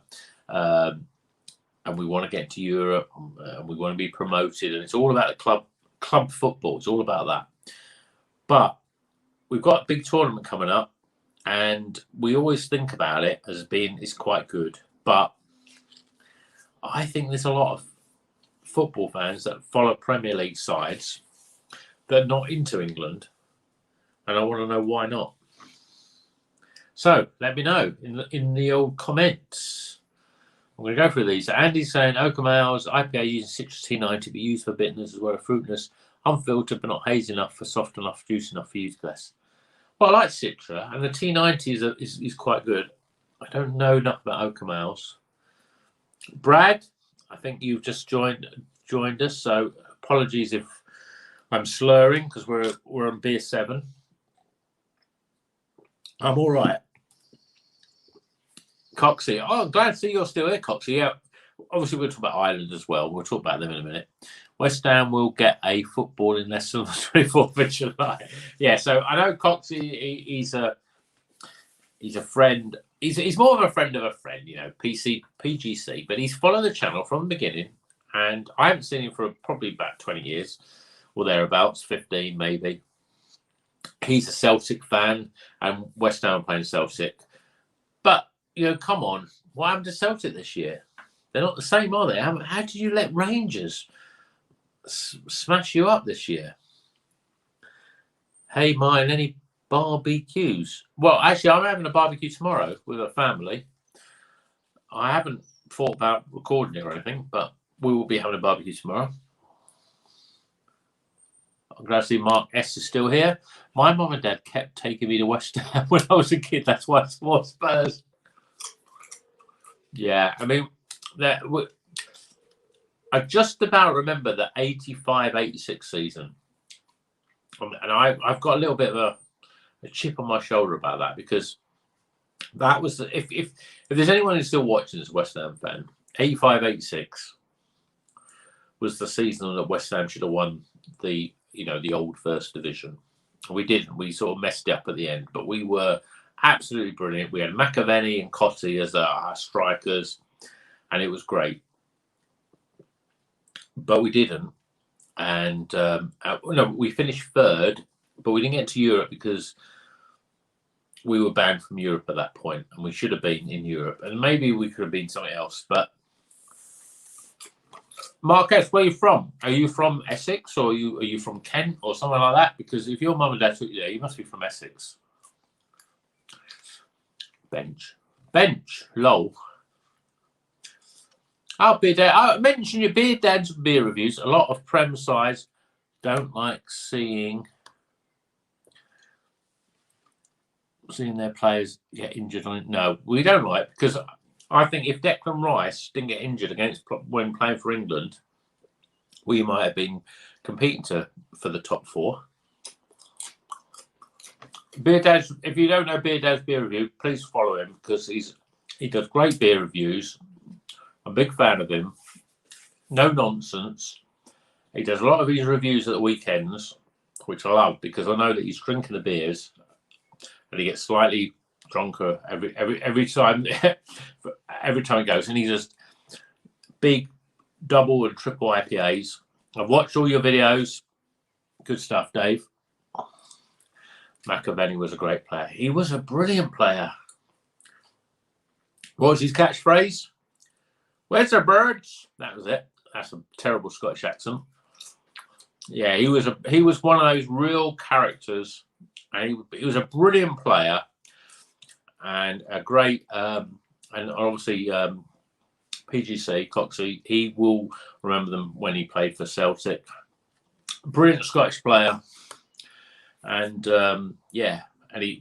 was the sort of George Best of Scotland, I'll say. He liked to drink, he liked to go out with page 3 models and all the rest of it, but he was brilliant for West Ham. Manchester is the only United in the Prem. Well, I think you had a good season, Man United.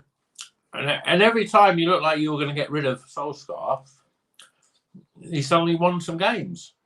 And you've done well, and you've got yourself back into the sort of big league, because you were outside of that. If you're an Arsenal fan, watching, it's like you were good, and now you're a little bit not so good. Man United were like that, but they've got themselves back into it. So respect to you, United. And to be honest, I don't mind Manchester United as much now. I hated them back in the day, but because being from the south, there was a lot of Southerners like Man United, because they were the big team. Brad, I'm a huge West Ham. Come on, you Irons. Must admit that I don't go a day without thinking of West Ham. They were the thing that keeps me going every day. Well, I'm more into West Ham now than I probably ever was when I was a kid or younger. And my son's, obviously, my son was born in Spain. He's 16 now. He's born in Spain. He's lived in the north all the time, and he's lived with, all through his school life, full of Liverpool, because we're in the northwest, Liverpool, Man United, Man City, and they've all done really well over the last few years. And he's kept being a West Ham fan, and he understands about the disappointment of a West Ham fan, because there's a lot of disappointment there. But we have got to the level now where we're competing. We should have been in the top 4. We're in the top. We finished 6th. We're getting to Europe, which is not bad. We're not in that sort of comedy European Conference League that Spurs are in, and we've got a manager that we think is going to be good. And we're on the up.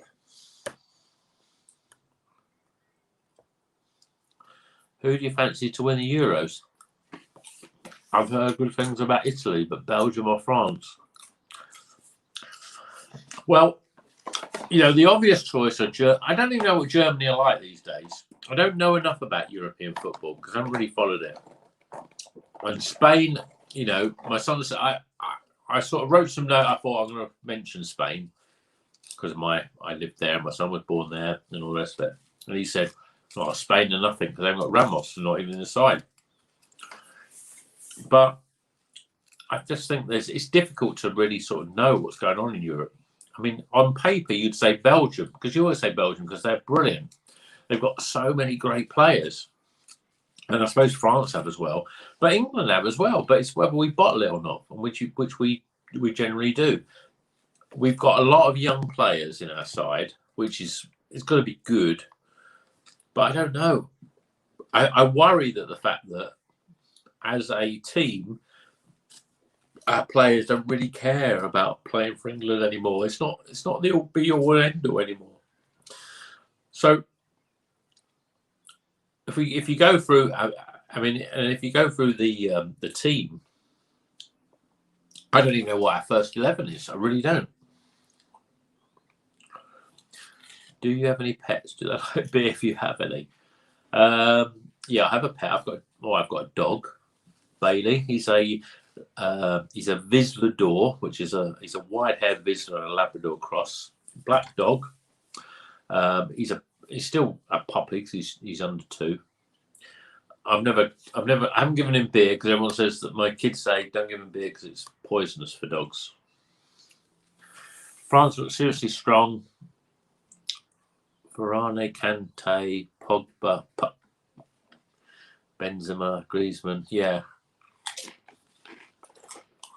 you're right. France looks strong, and Belgium looks strong, but we look strong. Why can't we win it?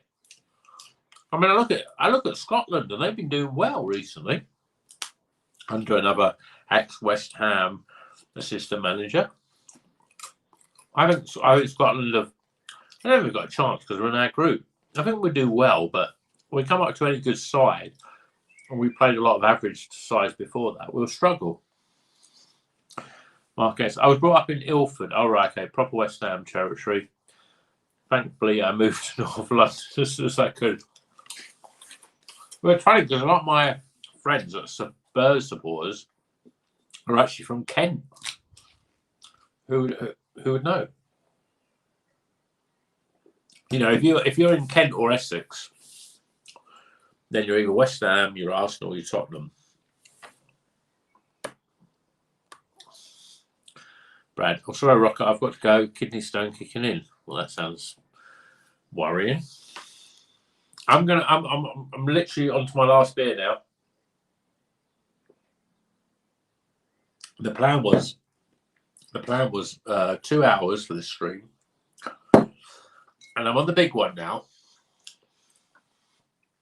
I'm on the Cornet Oat. I thought it was Boba Fett on the front. But that's not Boba Fett. It's just some sort of knight. This is 8.5%. I might drink this one and have a sleep. We'll see. We'll see how it goes. Let's pour this one out. Oh, it's too lively. I poured it too quickly.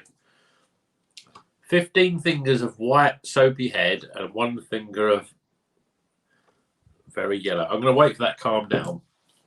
I'm going to go through comments. Best gig you've been to? Right. So the other band I'm a massive fan of is Marillion. I love Marillion. And they're not cool to be into Marillion. And I've seen them about 4 or 5 times, and every time they've been great. Last time I saw them was at Palladium a couple of years ago. They were brilliant there. The only thing that annoyed me about that gig was that the person next to me, everyone was sitting down, but the person next to me said, "Excuse me, can you stop singing, please?" Which I found really annoyed me because obviously I thought I had a brilliant singing voice, but obviously I haven't. So that was, apart from that person, that was a great gig. I saw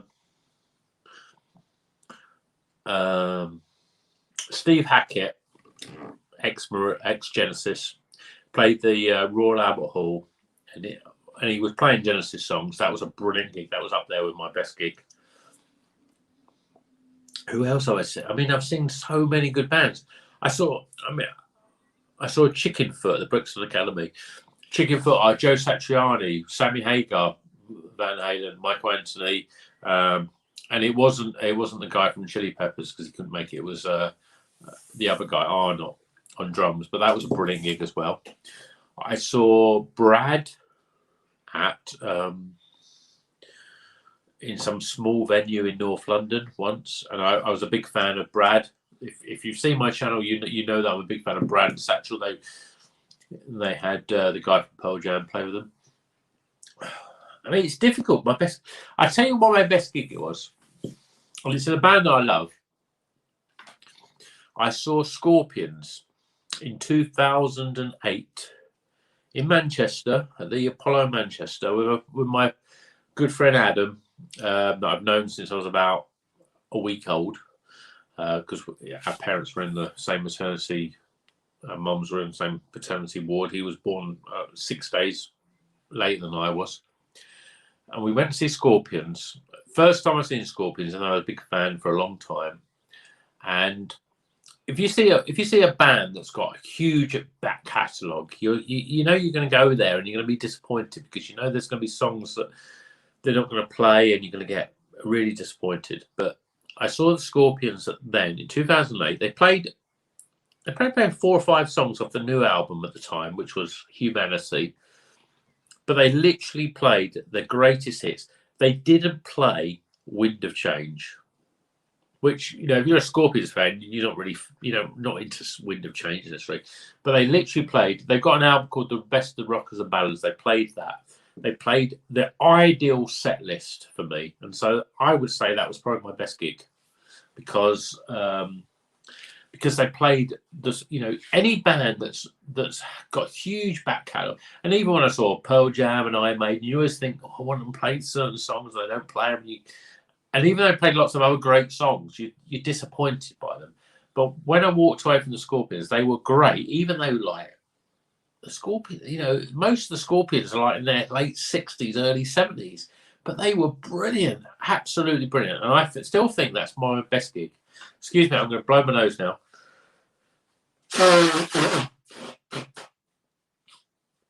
That's not what you do on a live stream, but I'm getting a hay fever and I'm blocked up. And I think there's a lot of wheatiness that always blocks me up. So, to answer your question, the Scorpions in 2008 was the best gig I went to. God, well, let's get through now. Brad, only joking. I'm still here. Ha ha ha. Get it there. Both references to your videos.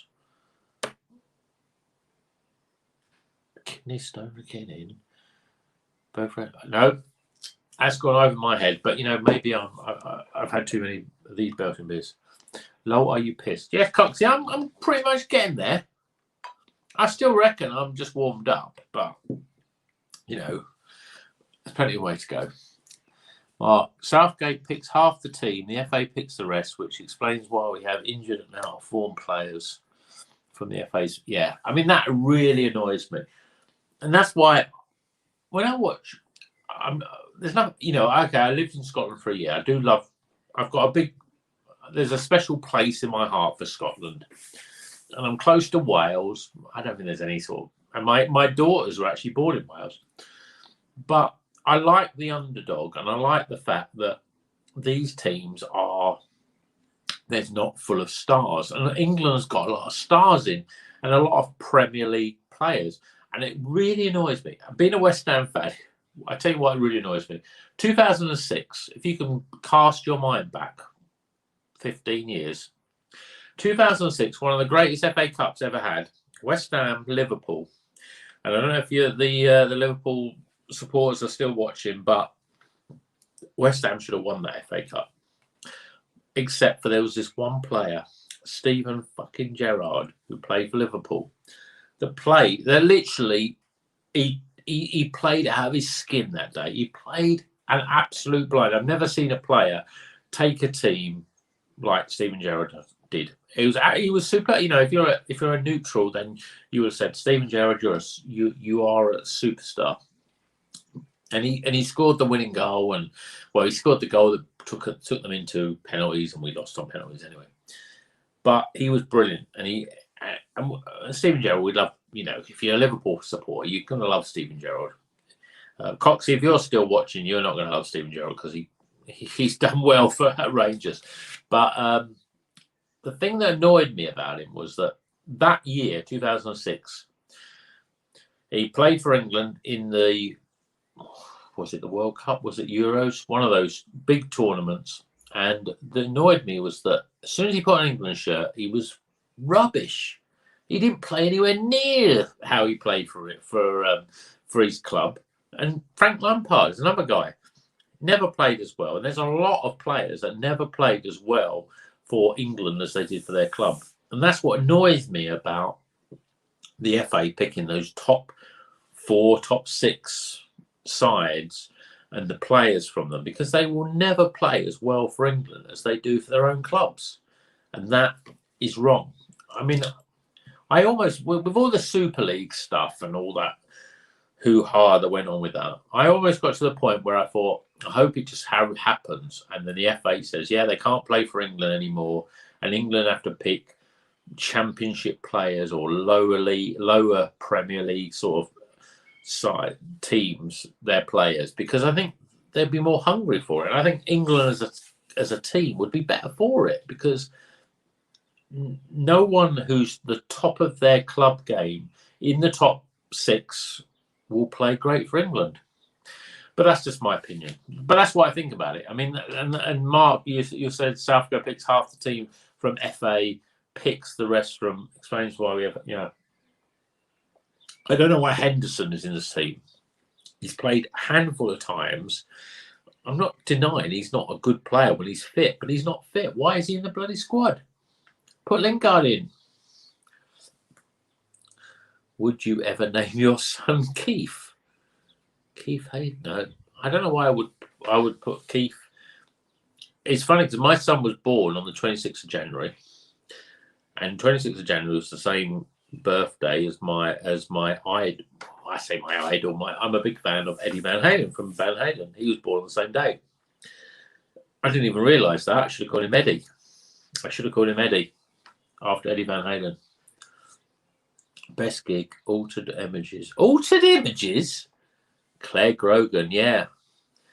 Yeah, she was a fox, wasn't she? Another Scottish fox. I remember Claire Grogan from Gregory's Girl, and also she was in Red Dwarf. I'm a massive Red Dwarf fan. So, you know, if you want to put any sort of Red Dwarf references in, any smegheads out there, let me know.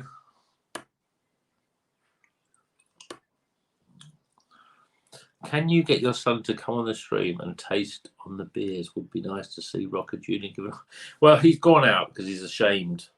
He's ashamed to be my son that I'm doing a live stream. And to be honest, he's bigger than me. He's like 2 inches taller than me. 16, he's 2 inches taller. He's not here. I should get him here. I'm worried about him because when we start drinking beer. Brett, Beardy Beer Reviews. So up, my dude. Well, good to see you, Brett. I'm glad you've joined us, but I'm pretty much half cut, if not full cut. My best gig was Public Image Limited at the O2 in Bournemouth. So loud. Public Image Limited. Not Public Enemy, but Public Image. I don't know them. Too many eggs in the England side. Don't play as a team. Yeah, well, I mean, that's the problem, isn't it? You get all these top Premier League sides, and you pluck all these best players from them. But as soon as they're in a team, then, well, if anything, we should do better. You know, I don't know, I'm clutching at straws here, but we should do better this year, because Gareth Southgate, when he was under 21 manager, he brought a lot of those players into this side. And I think there's a lot of young players that know each other well from that. So maybe there's a chance, but, you know, we'll probably mess it up at the last minute in penalties. Had a good game in a friendly against Germany once, but part of it is the club play a different system. Yeah, I mean that is the problem, isn't it? We always do play a slightly different system, and I think that was always, they should be playing. They should, if you're a professional footballer and you play in a top side in a top league, it doesn't matter whether you're playing with different people. You know what you're doing. I've got to admit, now I've got this sort of under control. I can see this is almost the best bit. Cornet is oat. It's 8.5%. You'd avoid that because you think, oh, it's going to be strong, and it is strong. It's a little bit strong. But if you look at the colour of it, it's light, but it's got a very sort of floral sort of flavour to it. It's going to kill me off. We're over the 2 hour mark, but I'm getting to the point now where that I'm not superhuman. Public Image, John Lydon. Oh, John Lydon, Sex Pistols. Yeah, Public Image. That was only John Lydon who was anti sort of, being a punk band. He's not. He was the antichrist of prog music, but Public Image were a little bit proggy, weren't they? Buddy, best gig, top 3. Neil Young at Rustrock. The Helicopters at I don't know, the Helicopters took away back before they even had an album out, and Graveyard of Rustrock. Right, well, I don't know a lot of those bands, but Neil Young, I saw him in Reading 95. That was the best festival I went to. Reading 95. Oh, there's so many good memories of that. There's so many bad memories, but there's so many good memories. And, I was 21, Reading 22, Reading 95. Brilliant festival. I saw some great bands there. Neil Young was there. He headlined the last night with Pearl Jam backing. They were the backing band. Neil Young was there. We also had Soundgarden. We had Smashing Pumpkins. We had Green Day. Brilliant bands. And they were at the height of their powers at that time. But I saw Shed 7 that were brilliant. I saw Foo Fighters. They'd only released their first album. They were in the smallest little tent at Reading in 95. And this was the sort of bittersweet memory because I thought I nearly died that night because I fell over moshing for Foo Fighters in that small little tent. And I fell over and I thought, I'm not getting up. I can't get up. There's loads of people. And suddenly I pulled up and I was alive. But for me, that was amazing. It was amazing because nobody knew Foo Fighters. I mean, obviously they knew Dave Grohl from being in Nirvana, but that was a weird festival for me. That instant was weird. But who else do we saw? I remember seeing Skunk and Nancy. Do you remember Skunk and Nancy? And I remember when she started singing, everyone was going, "Did the hairs down the back of your neck stick up then?" Yeah, that freaked us out. And one band that I'm a real big fan of is Blind Melon, and they played there. And unfortunately, the lead singer sort of died probably 6 months after that. They were a brilliant band. I love Blind Melon. I will probably review their album Soup sometime on the channel because it's one of my top albums of all time. But Reading 95 was brilliant, and Neil Young was absolutely superb. But that was a great festival. So, oh yeah, Peel. They were called Peel, weren't they? Front of Road and Lydon. Yeah, Johnny Ryan met him after the show, and he called me. Well, that's very pleasant of him. You should have called him the same. I'm not going to say those names, just in case there's kids watching. Publicly mentioned him with a band. Yeah, John Lydon. I don't know any of their stuff, but it's been emotional, but I have to go. Bloody enjoyable. You should do another. Yeah, well, let's do another. Yeah, we'll do another. And if you're a YouTuber watching this, then yeah, invite me over. I could get drunk because I'm a lightweight. Probably. Yeah, there's a lot of public energy like this. Glenn Matlock said that they would love Pink Floyd. John made the T-shirt. Yeah, I mean that's weird, isn't it? Because like punk was the anti. They were the against that. So in the 70s, there was a massive sort of everything got over bloated. Where like Yes. Emerson, Lake and Palmer, Pink Floyd, I suppose even Led Zeppelin to some extent, but there was a big sort of progressive movement. Everyone went, No, we want to do 2 chords, and that's all we want. Apparently, you married a redhead. Tips on.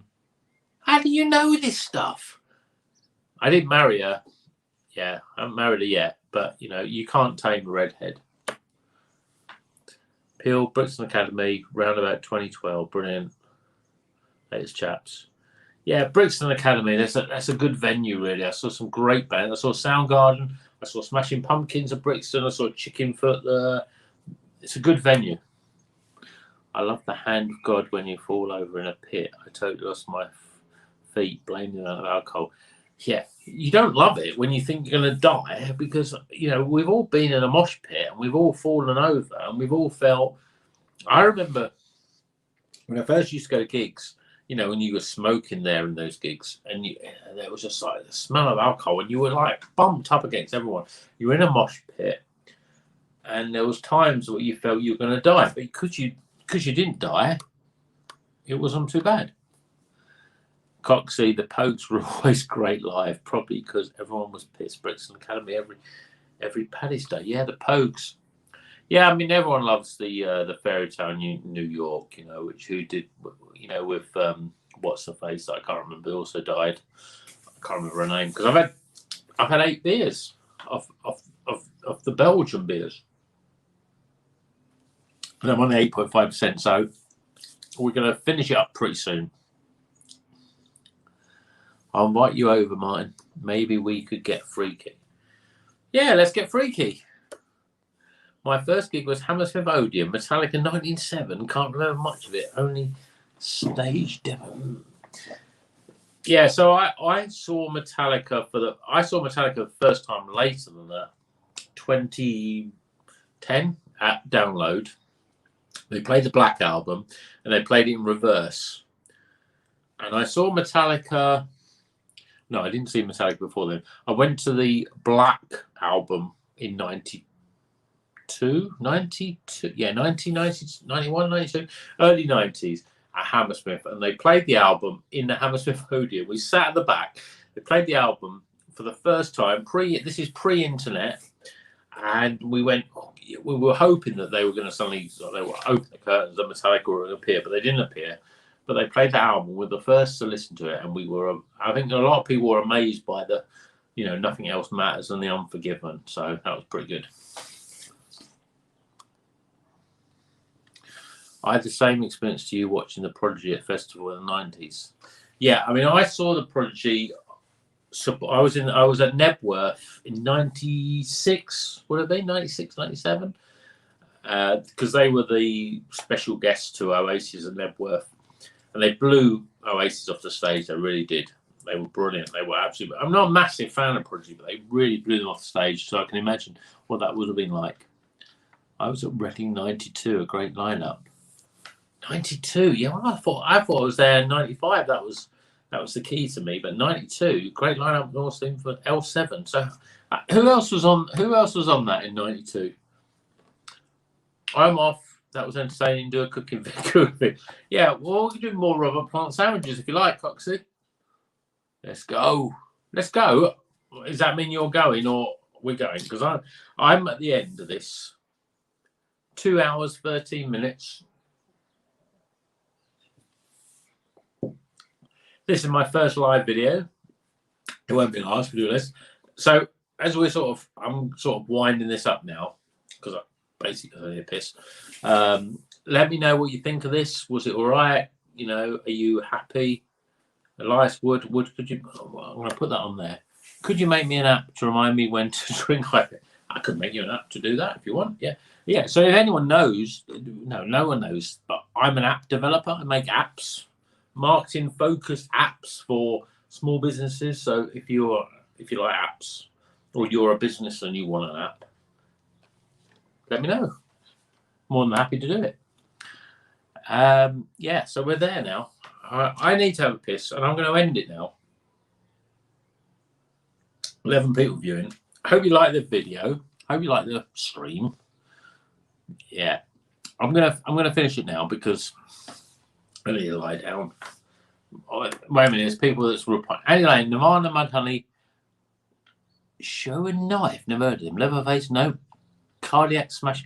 Yeah, well, I saw Smashing Pumpkins or Nirvana. I mean, amazing. You see Nirvana, that's amazing. You can go down and go say, well, I saw them. Beardy, I love it, mate. Was good live stream. Would love to be there when you next do, or maybe you get drunk and do a little something, if you know what I mean. Well, I feel that you're flirting with me, Brad. Elias says, cheers. DeBono, keep up the good work. Well, all I can say is that Matt DeBono, if you were around in the 90s, you might remember that really big band called Strange Frontier in the late 80s, early 90s. Superb band. There's rumours that they're going to do a 30-year reunion. We've been waiting for a long time. I reckon it's probably 31, 32 years.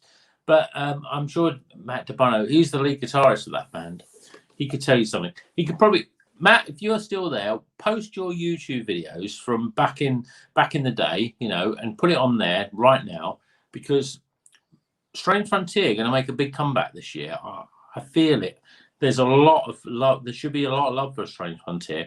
And if I can promote their band, then let's do it. So, Matt, put your YouTube video down there. Jacob, class stream. Brad, maybe I'm flirting. Yeah, I'm a bit worried about that. Love you, my hubby.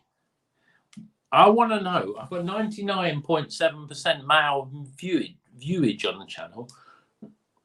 I was hoping for a little bit more female attention, but there's none on here. Tell your girlfriends about this channel, because I'm sure they love it. Right, I'm going now. 2 hours 16. That's pretty damn good. And I've got to say it. Until the next one, keep on rocking.